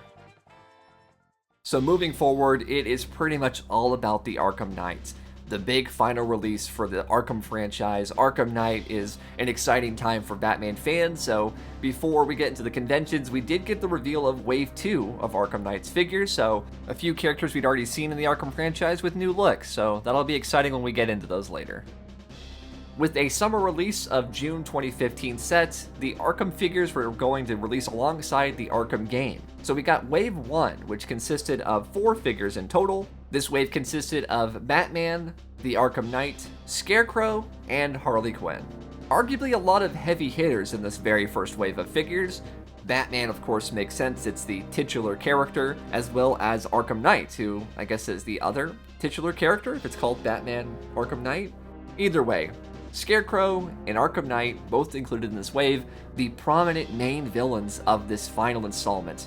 And, of course, we get Harley Quinn, because it's Harley Quinn, so we can't escape her at this point. She's all around us, we can't get rid of her, help. I'd already talked about Batman before, but this Batman is interesting. It's sort of grown on me over the years. I don't have this sort of initial disdain that I had back then, but I'm still not the biggest fan of it. As I've mentioned multiple times at this point, I really like the sort of combination of real and fantasy with the original Arkham Asylum and Arkham City Batman figures. This one is far more realistic, I guess you could say. The amount of armor plating and panel lighting and detail is just a little too much for me. I like a Batman that is very much just Batman. I really like a spandex suit, or at least some sort of musculature suit. That's the kind of Batman that I like. Now, I will say this is not a definitive rule for me. I am someone that loves the Batman after all. But for this screams Iron Man to me, and not in a good way. I mentioned before that I've definitely softened on it. I see it as the Batsuit of Arkham Knight, so all in all, it's not a bad design. Like, it works just fine. And I guess for this Batman, he's really going through it. He's having a hell of a night, so it makes sense he'd want to be a bit more prepared, a bit more protected. But as a figure, I think it looks fine. It is a bit strange because at this point, you'll notice things like additional articulation points that weren't as common on previous figures. We had seen some things with the Arkham Origins line where they started to experiment, but this line really does feel like they're adding a lot of more typical articulation points. Things like your ab crunches and the movement in the limbs is a bit more than your average DC Collectibles figure. So because of that, they do stand out a little bit compared to the other ones. They look a little less stylized, a little bit more action figure-esque, so it's a bit weird. For the Arkham Knight himself, he looks really good. I mean, he's highly detailed. He definitely looks like this sort of combat military man. At the time of this release, it was supposed to be a mystery on who the Arkham Knight was. A lot of people rightfully sort of assumed that it would be Jason Todd, so we'll see eventually who that is. But for now, this is just the Arkham Knight. It's the new bad guy. He's like a military man with combat boots and camo pants, and he's got the Arkham logo on his chest. Who could he be? He's kind of got Batman ears, and he's got like a sci-fi helmet on. So, I mean, he looks like an evil Batman of sorts, which I guess makes sense. Scarecrow is definitely an interesting one. The last we saw Scarecrow, he was this scrawny, Gollum-esque character in Arkham Asylum. We did not see him in City, besides a little Easter egg, and he was not in Arkham Origins. So now he has a new voice, a new look, a pretty much new everything. As far as I'm aware, this is never explained in-game why he looks so different, but, I mean, he does look cool. He does have some detail, things like the braces on his legs, which I guess is supposed to evoke the story that his body has been altered or changed to be this way. So, I guess, you know, there's reasons for him to look like this. And if it is explained in the game in any way, I honestly don't remember, so you'll have to forgive me.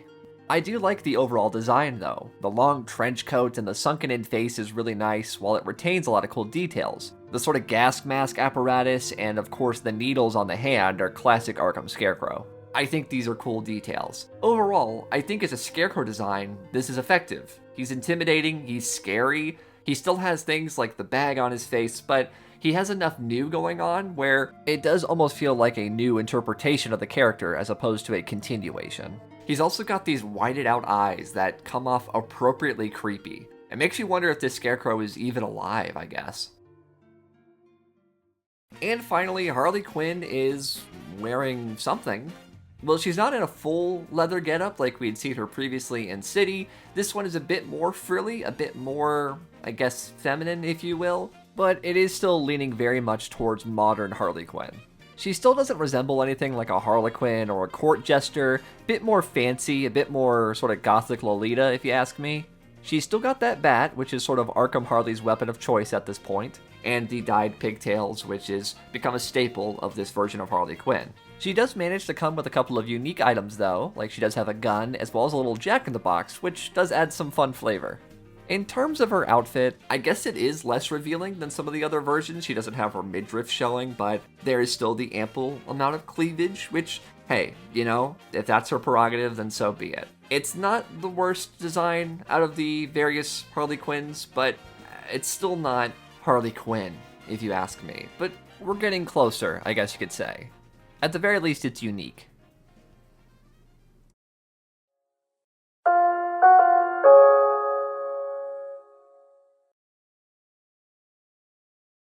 Surprisingly, at San Diego Comic-Con, we actually did get more Arkham Knight reveals. We got Wave 3 revealed, which featured a new slew of characters, so they are keeping their word. They do seem to be really focusing on Arkham this year. Much like the previous games, you know, each new installment tends to feature new villains we had not seen before, so many fans were excited to see new takes on characters like Man-Bat and Professor Pig.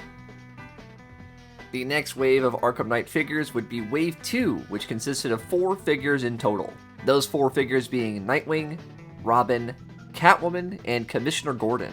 While we had gotten quite a few of these characters previously in the line, all of the characters in Arkham Knight have brand new looks for them, so it makes sense to make figures for them at this time. Much like Batman, Nightwing now has a very, very armored look. Lots of layers, lots of panels, lots of straps when compared to the earlier design, which was way more of a muscle suit made realistic. He definitely still looks like Nightwing, especially with things like the blue V on his chest, and he does still have his Eskrima sticks, which makes sense, it's Nightwing after all. The mask is very unique. It sort of covers a lot of his face, which is the first time I've ever seen something like this for Nightwing. It's like borderline a sort of Gambit-esque head sock, so, you know, it's different. And that's not the only different thing about his head, he's also got this 5 o'clock shadow. I guess in this game, a lot of the characters do have a bit of stubble going on. You know, it's a very detailed game with a lot of, like, pores and hair follicles and things like that. But I don't know if you ever looked like this. This is a bit much. I can't say I'm too fond of the hair either. It kind of gives off Lego a little bit just because of how hard it's swooped to one side. Very heavily parted, but I mean, it's not too crazy. It still looks like Nightwing. It's just a very busy, very detailed look at him. A character like Nightwing here does show off the articulation system that Arkham Knight figures tend to have, whereas previous ones were very simple, very limited. These have a lot of double jointed elbows and knees to give Nightwing a bit more posability. You think of Nightwing and you think of him as a character sort of like Spider-Man, getting into sort of nimble poses. I mean, he is a gymnast after all, he was part of the circus, so it makes sense for him to get into sort of wacky poses when you need him to. I will say that the plastic that DC Collectibles tends to use does sort of go against the posability and easiness with the articulation. It seems like they're sort of fighting each other in a way that other lines tend to not do. While he has all the articulation points to get him into some posing, it doesn't feel as smooth or natural to get him there. I don't know if this is the sculpting or the plastic itself, but you can get it there. Just maybe not as well as you would with a Marvel Legends figure at the time. The next figure in the wave is Robin, who we had seen once before. This one is still Tim Drake, and, you know, he looks more or less the same. I had already thought that Robin looked a little too armored up in Arkham City, so this one isn't that much of a departure from that. He is still very armored up, and he actually has a little bit more color than the original Arkham City Robin, so I guess in that regard it is an improvement, maybe? The hood this time is very flat against his head, which I guess would be more realistic, but it doesn't have that sort of cool silhouette that the previous one had. Sort of just looks like he has a wet towel on his head. His main accessory that he comes with is his sort of bow staff that comes with a shield used to deflect bullets and defend himself from thugs. I believe this was a feature actually included in the Arkham City DLC when you play as Robin, so this was carried over to the Arkham Knight game. I mean, this is Arkham Knight. We're definitely a few figures in to this entire series of Arkham figures at this point, so me talking about things like the paint detail and the sculpting detail and how accurate and nice they look, it seems a bit old hat at this point, but it is true. I will say that I don't feel like there was ever a point where these figures lost anything major. From 2010 to 2015, you do feel like these figures are consistently looking a certain way because of how DC Collectibles is maintaining that aesthetic. Even if the games themselves have started to evolve and change over time, the level of quality is still pretty much there. The next figure in the wave would be Catwoman. Now, I was a big fan of that first Arkham City Catwoman. I thought it was a really sort of cool modern update to a very classic Catwoman look. This figure is more or less the same, just slightly updated, a little different. Looking at this new Catwoman, especially when compared to the original figure, you can really see how less stylized the Arkham franchise has become over time. As I made it clear before, I was not very happy with this direction the games were going in. And I understand, being on next-gen consoles, they wanted to show off just how realistic things can be. I really like the stylized look of the original game, but I get what they were going for. But in hindsight, seeing games that are being made today, it still has plenty of artistic flair and uniqueness. But in terms of the change, you can really see it here with Catwoman. That original Arkham City figure definitely has a very cartoony look to her, while the Arkham Knight figure just looks like a real person. The proportions of not only her head, but her limbs as well, are far more normal looking when compared to that original figure. Overall, it's the same general idea. You have the sort of black leather suit with the goggles, and she even retains things like the collar on her neck. It is 100% still Catwoman, just through a slightly different lens. So for many people, I would say this may be their favorite version of the character. Not only as an Arkham Catwoman figure, but maybe even just a Catwoman figure in general. Like, honestly, if you stood this next to something like a Ben Affleck Batman figure, it wouldn't look out of place, would it? So for some, if you like that more realistic look to it, this figure is definitely an improvement. And honestly, that sentiment can be carried out to pretty much all of the Arkham Knight figures. Gone are the cartoony proportions and expressions, and now we have a far more realistic take on the Arkham world. Now, of course, if you enjoyed the sort of overly stylistic versions that we'd seen before, then this figure is not for you.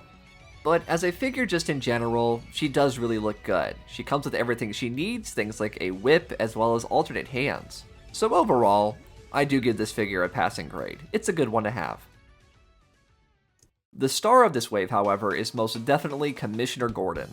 Gordon, as a character, has been present in every single Arkham game up to this point. His importance to the game, though, has definitely varied. In the first two Arkham games, he is there, but doesn't do anything really impactful to the overall story, and in Arkham Origins, he's there as a sort of prequel character, very reminiscent of Batman Year One.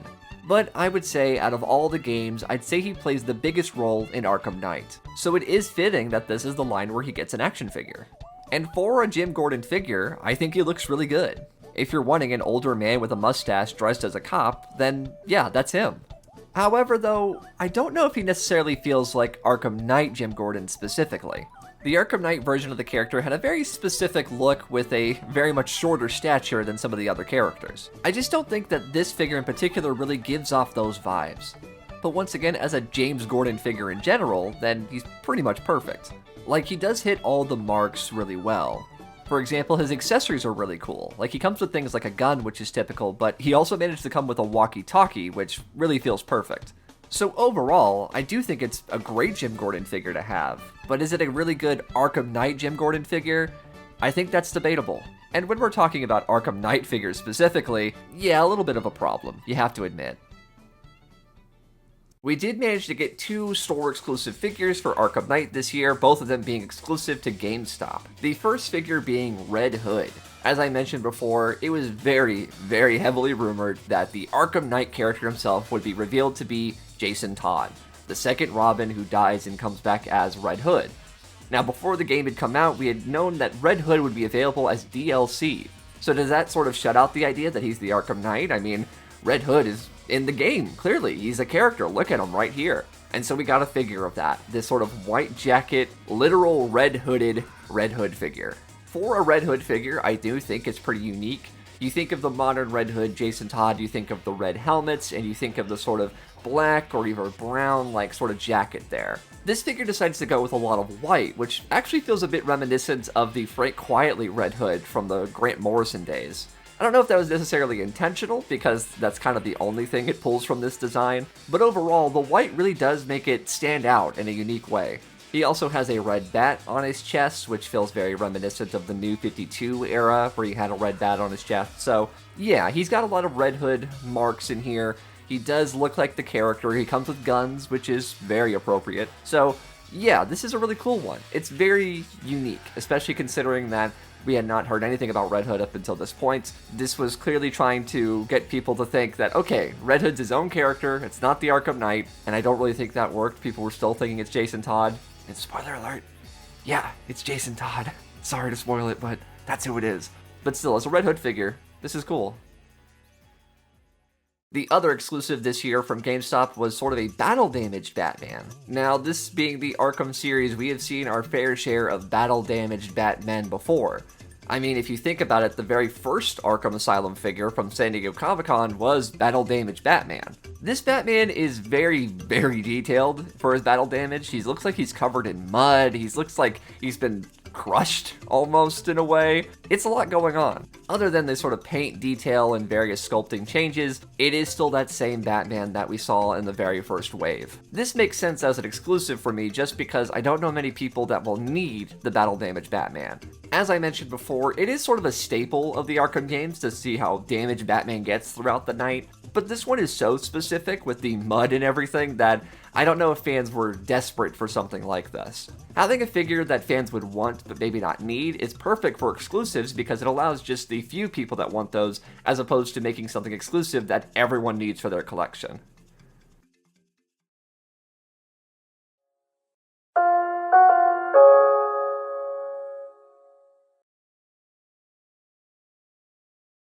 The last release of 2015 would be the 5-pack consisting of 4 Batmen and of course Bruce Wayne. Being one of the only items that was ever shown at the earlier Toy Fair from 2015, this was definitely something that a lot of people were anticipating for sure. We'll just go ahead and get it out of the way now, but every Batman in this set is a re-release. Arkham Asylum, Arkham City, Arkham Origins, and Arkham Knight are all Batman figures that were released on their own. The only new figure for this box set is of course Bruce Wayne. Now it goes without saying that Bruce Wayne is a prominent Batman character because, well, he is Batman, but we don't get a lot of Bruce Wayne figures in general. Luckily for the Arkham franchise, Bruce Wayne has shown up as Bruce Wayne in the series. This specific look is from the very beginning of Arkham City, where Bruce could be seen protesting Arkham City before being dragged in and forced to survive the night.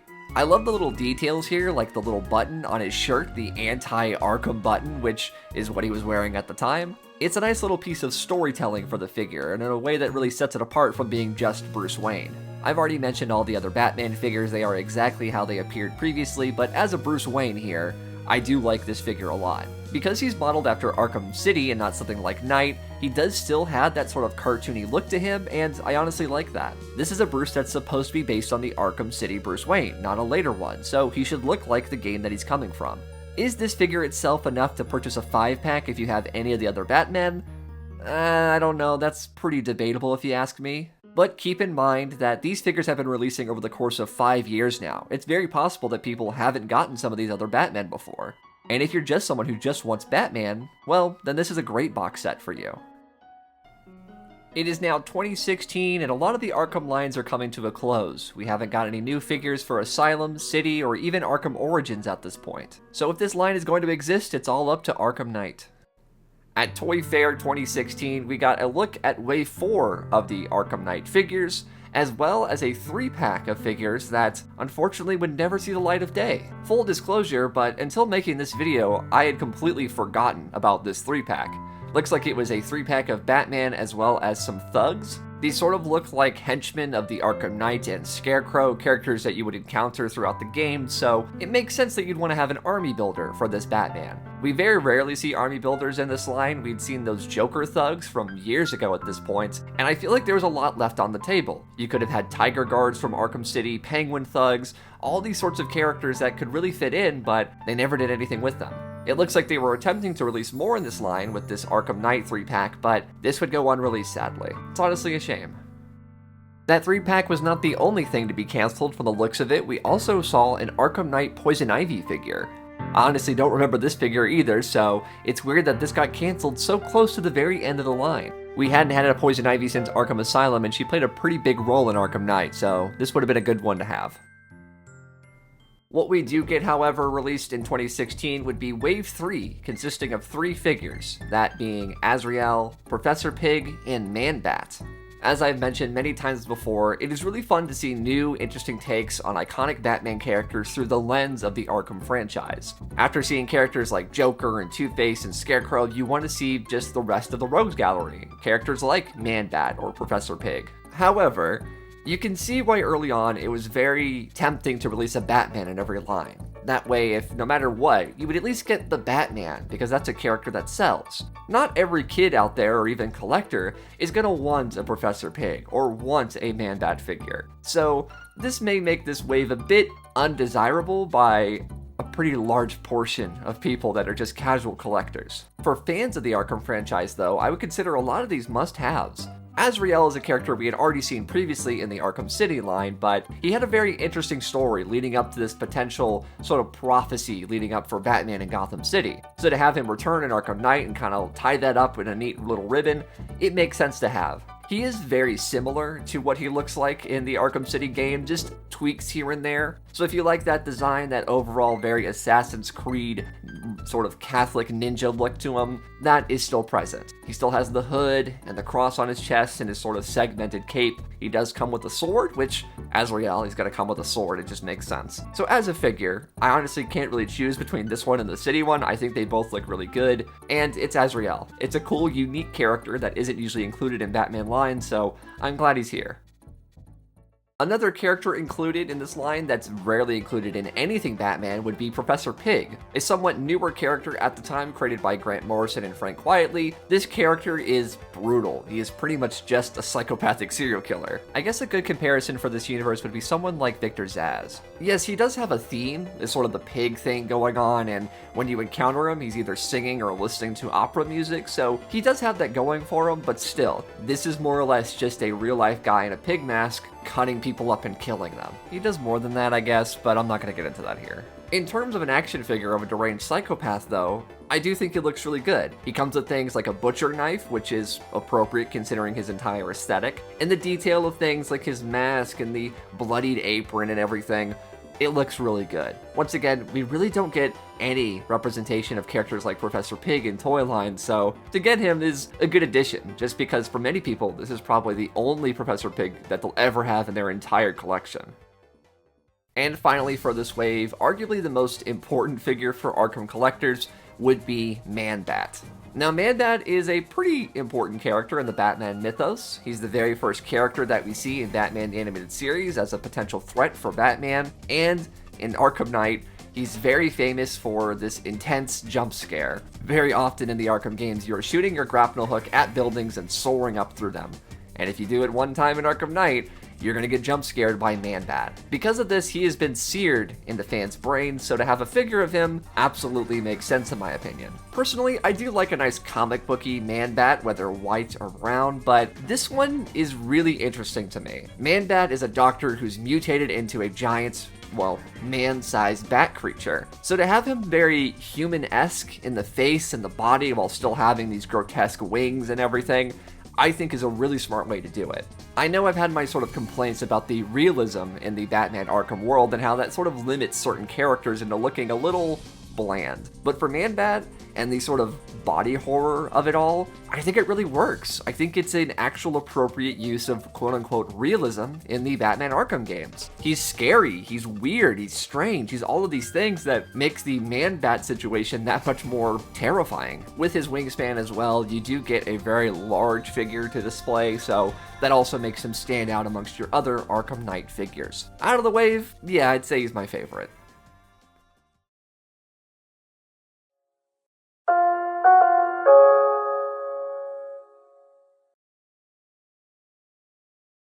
Well, if it wasn't obvious already that we could be reaching the end of the Batman Arkham line, San Diego Comic-Con 2016 featured no new reveals. Nothing new, nothing teased, that was it.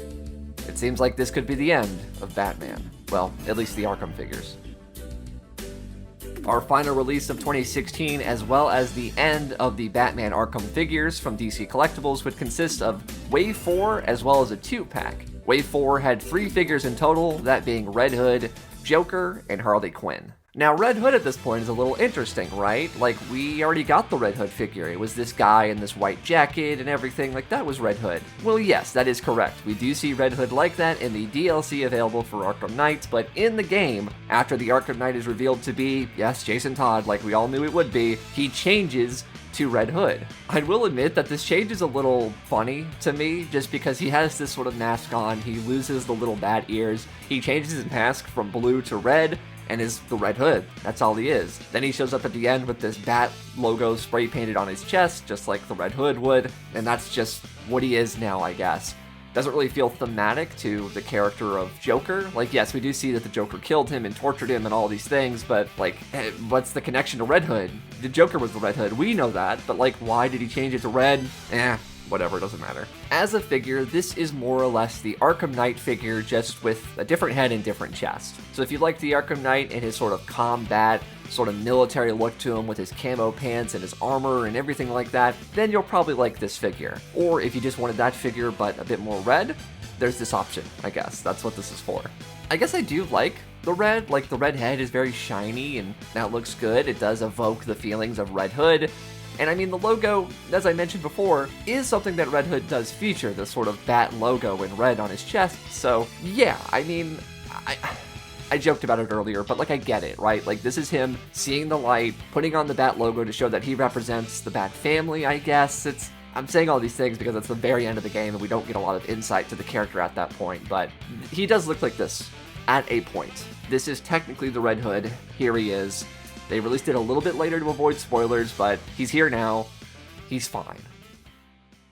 The next figure we have is actually the Joker, who feels like we haven't seen in a minute. While canonically dead in Arkham Knight, he does feature in sort of hallucinations as well as flashbacks, and this one is the latter. It is a flashback of the Joker when he paralyzed Barbara Gordon. This look for the Joker is something of an adaptation of his look in The Killing Joke. If you've read that book or seen that art before, it's a very tropical Joker, right? With the sort of hats and everything, and that's kind of what they've gone here, done their own spin on it in a sense. And I mean, it works, you know? This is very much a figure that you don't need for your collection. If you have Joker at this point, which you probably do, considering how long this line has been going on, this is just another Joker. This is a variant of the Joker, just in this sort of unique outfit. Yes, we do see it in the game. Like I said, the flashback scene, he is wearing this sort of tourist vacation outfit. But I mean, do you need it? I guess if you're a completionist, sure. Or you just want a unique, funny Joker? Yeah. and he looks fine. Like, the shirt's really well painted and everything. He looks good, but it is very particular. So for that reason, it's a bit odd. I guess for the final wave of figures, it does kind of feel like, just get a Joker out there. Put another Joker out. We've done Arkham Knight, not a single Joker. Get him there. So here he is. The last figure of the wave is most definitely the best one in my opinion, that being Harley Quinn in her classic Jester outfit. Now, we've talked about Harley Quinn in extensive detail throughout this video and her various outfits. From her nurse outfit to her various leather getups, this here is very much classic Jester-style Harley Quinn. This look was featured in the game through a DLC storyline that you play as Batgirl. It's sort of a prequel to the Arkham Knight game. And so yes, this is a canonical take on very early Harley Quinn. Quick side note, that DLC storyline kind of ruins continuity there for a little bit because Batgirl is in it, Barbara Gordon, but also Tim Drake Robin, except Tim Drake Robin didn't become Robin until after Arkham Asylum. At least that's what it says in a tie-in comic book, but Barbara was already Oracle by Arkham Asylum, so how can she be Batgirl when Tim is Robin? Maybe you shouldn't have done a romance story between Barbara and Tim, that's a little weird. You could have used the DLC to show Jason as Robin, but they didn't for some reason. Anyways, now it is more or less just Jester Harley Quinn, so if you like that design in general, you'll probably like this one. The more unique aspect of it is it's very shiny. It's a very sort of rubbery latex material, presumably. Well, the suit is, not the figure. The figure's just plastic, but it is meant to sort of replicate a very skin-tight rubber suit versus a cloth suit that she sometimes would wear. I mean, as I mentioned, it is just classic Harley Quinn, so if you like that design, then you'll probably like this figure. I think she could fit in with any kind of DC display just because she looks normal. She's not drastically different or unique or anything, but I guess it's a way to say yes. At one point in the Arkham universe, she did just look like Harley Quinn. So I guess I don't have much to say that's special about the figure, but as a fan of that classic look, that's why it's my favorite.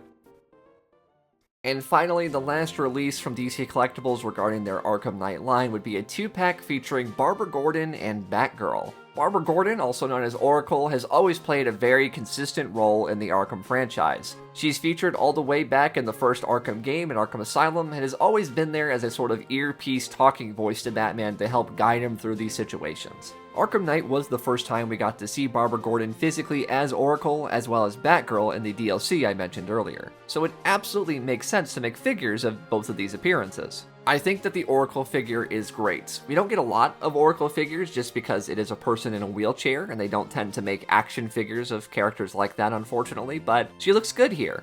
I like the wheelchair, I like the sort of outfit that she's wearing, very casual. You know, she doesn't have to suit up if she's the one sitting behind the computer doing the hard work there, so overall, it's a very unique figure to have, and an important one to have if you've been playing the Arkham games, as I mentioned before. Oracle is in pretty much all of them. Even when she was just young Barbara Gordon in Arkham Origins, she was there, so this is an important figure to have. Batgirl, I would argue, is less important, and as far as this design goes, I'm not the biggest fan of it. Like, more or less, it is just sort of the Batgirl design that we'd seen in places like the New 52, for example. It's a black suit with golden trim on it, usually what you would think of when you think of Batgirl, the Barbara Gordon version. I'm not really a fan of the logo. The shape of it is very odd to me. Like, the wings are so big and diamond shaped that it doesn't really fit this version of Batman. Like, you look at that character, he has a very consistent logo, the sort of modern 2000s Batman logo. But here, I don't know, it just comes off oddly shaped and I'm not a fan of it. As a figure though, like I mentioned, it is very much a normal Barbara Gordon Batgirl, so if you want a Batgirl figure in the sort of black and gold color scheme, this is it. It's here. It's an option for you. She does have sort of minor panel lining detail here and there, but because this is supposed to be sort of a prequel to the Arkham Knight game, it still looks pretty fine. Looks pretty normal for Batgirl. And with that, the Batman Arkham line from DC Collectibles would end. Arkham Knight had already released the year prior, they had gotten pretty much every major character that they would want to address, so there wasn't a whole lot for them to do at this point. There were some characters that I do think they could have made from the Arkham franchise, and I want to take a moment to go over those real quick. From Arkham Asylum, we have Aaron Cash and Quincy Sharp. Aaron Cash is a character that would consistently show up throughout the Arkham franchise, and Quincy Sharp was very important to both the plot and just the game of Arkham Asylum as well as Arkham City. I know that they're just people, but still, they could have done it. From Arkham City though, we have Calendar Man, and it's still a shock that we never got this figure. One of the most memorable parts of Arkham City is going to his cell and talking to him whenever it was an important date. He had a cool design and a great voice. I don't know why we didn't get a figure of him. From Arkham Origins, we have Jim Gordon and Alfred Pennyworth. Arkham Origins was really a time to shine for these characters. We got to see them, we got to see how they act and moved, and really got to express, and yeah, I would say that in terms of characters we never got, these two were pretty high on the list. And then finally for Arkham Knight, pretty much every villain that we didn't get in the figure line probably could have used a figure. Characters like Penguin, Poison Ivy, Mr. Freeze, Riddler, and Killer Croc especially all had new designs that they could have made figures of. While not important at all, Killer Croc had a very monstrous new design that would have been a really cool send-off to the deluxe size of figures. And I didn't even mention all the thugs and henchmen and characters like that we could have gotten to really fill out this line. It really makes those Jokers from the Arkham City line feel out of place in a way. There's probably a few other characters I could mention, but those are ones I really feel could have been added to the line and felt appropriate.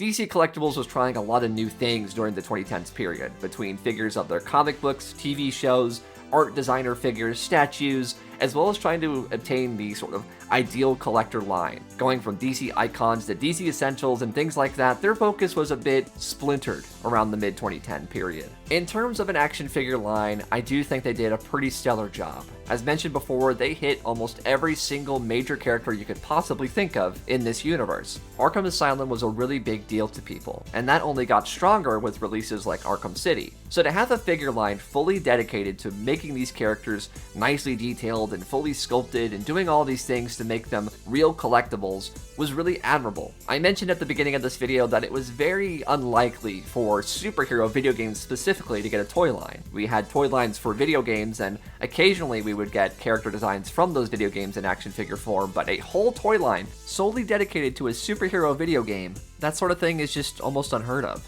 Nowadays, it's not too crazy to expect figures from things like Spider-Man for PlayStation, or even Marvel Rivals right now. But back then, it was a bit more special to see an entire line dedicated to a video game, especially based around a superhero. I started collecting action figures in 2009, and really started collecting superhero action figures in 2010. So this era for DC Direct and DC Collectibles means a lot to me. I remember seeing things like the Arkham figures and Battle for the Cowl and Brightest Day and thinking like, wow, I would really love to get figures like these. I was a fan of things like DC Direct Classics and other things from Mattel, but you could tell that DC Direct was different. I've said it a million times already, but their focus on accuracy and sculpt and paint was something that really felt special. Even though we've gotten new additions to the Arkham universe, whether that be Suicide Squad Kills the Justice League or the various VR games for Arkham, it doesn't seem like we'll be getting any new figures in line with those original DC Direct and DC Collectibles figures. Those days are over. We've seen new additions of things like the McFarlane DC Multiverse line, but those are its own story. I would say that the Arkham line from DC Direct and DC Collectibles was a good one. It was great to see, and they did a lot of great work. Very rarely do you see such a consistent output from a toy line like this that managed to collect 4 games in total. No matter what you think of the figures themselves or the designs of the characters from the games, they put a lot of work into it, and it shows. This video is brought to you in part by HobbyLink Japan. If you're a fan of things like Super Sentai, anime, or just Japanese media in general, why not check out HobbyLink Japan? They've got figures, statues, and a whole horde of different kinds of collectibles. Use the code on screen to get 10% off all in-stock items. Check out HobbyLink Japan today using the link down in the description below. Thank you all so much for watching my very, very long video about the Batman Arkham figures from DC Direct and DC Collectibles. This figure line has always held a very special place in my heart, even if I wasn't always consistently collecting them. The Arkham figures, I hope you can really see, mean a lot, so I was happy to go through their history and take a look at all the various releases, all the way back from 2010 to 2016. Pretty crazy, but I thought it was a fun toy line. Thank you guys so much for watching this video. Feel free to subscribe for other videos like this. I always plan to release at least one of these videos per year. And if you haven't seen the others, feel free to check that out. I have other long, not as long as this video, mind you, but other long sort of history videos. So if you like DC things or other things, feel free to check that stuff out. Thanks again for watching, and take care.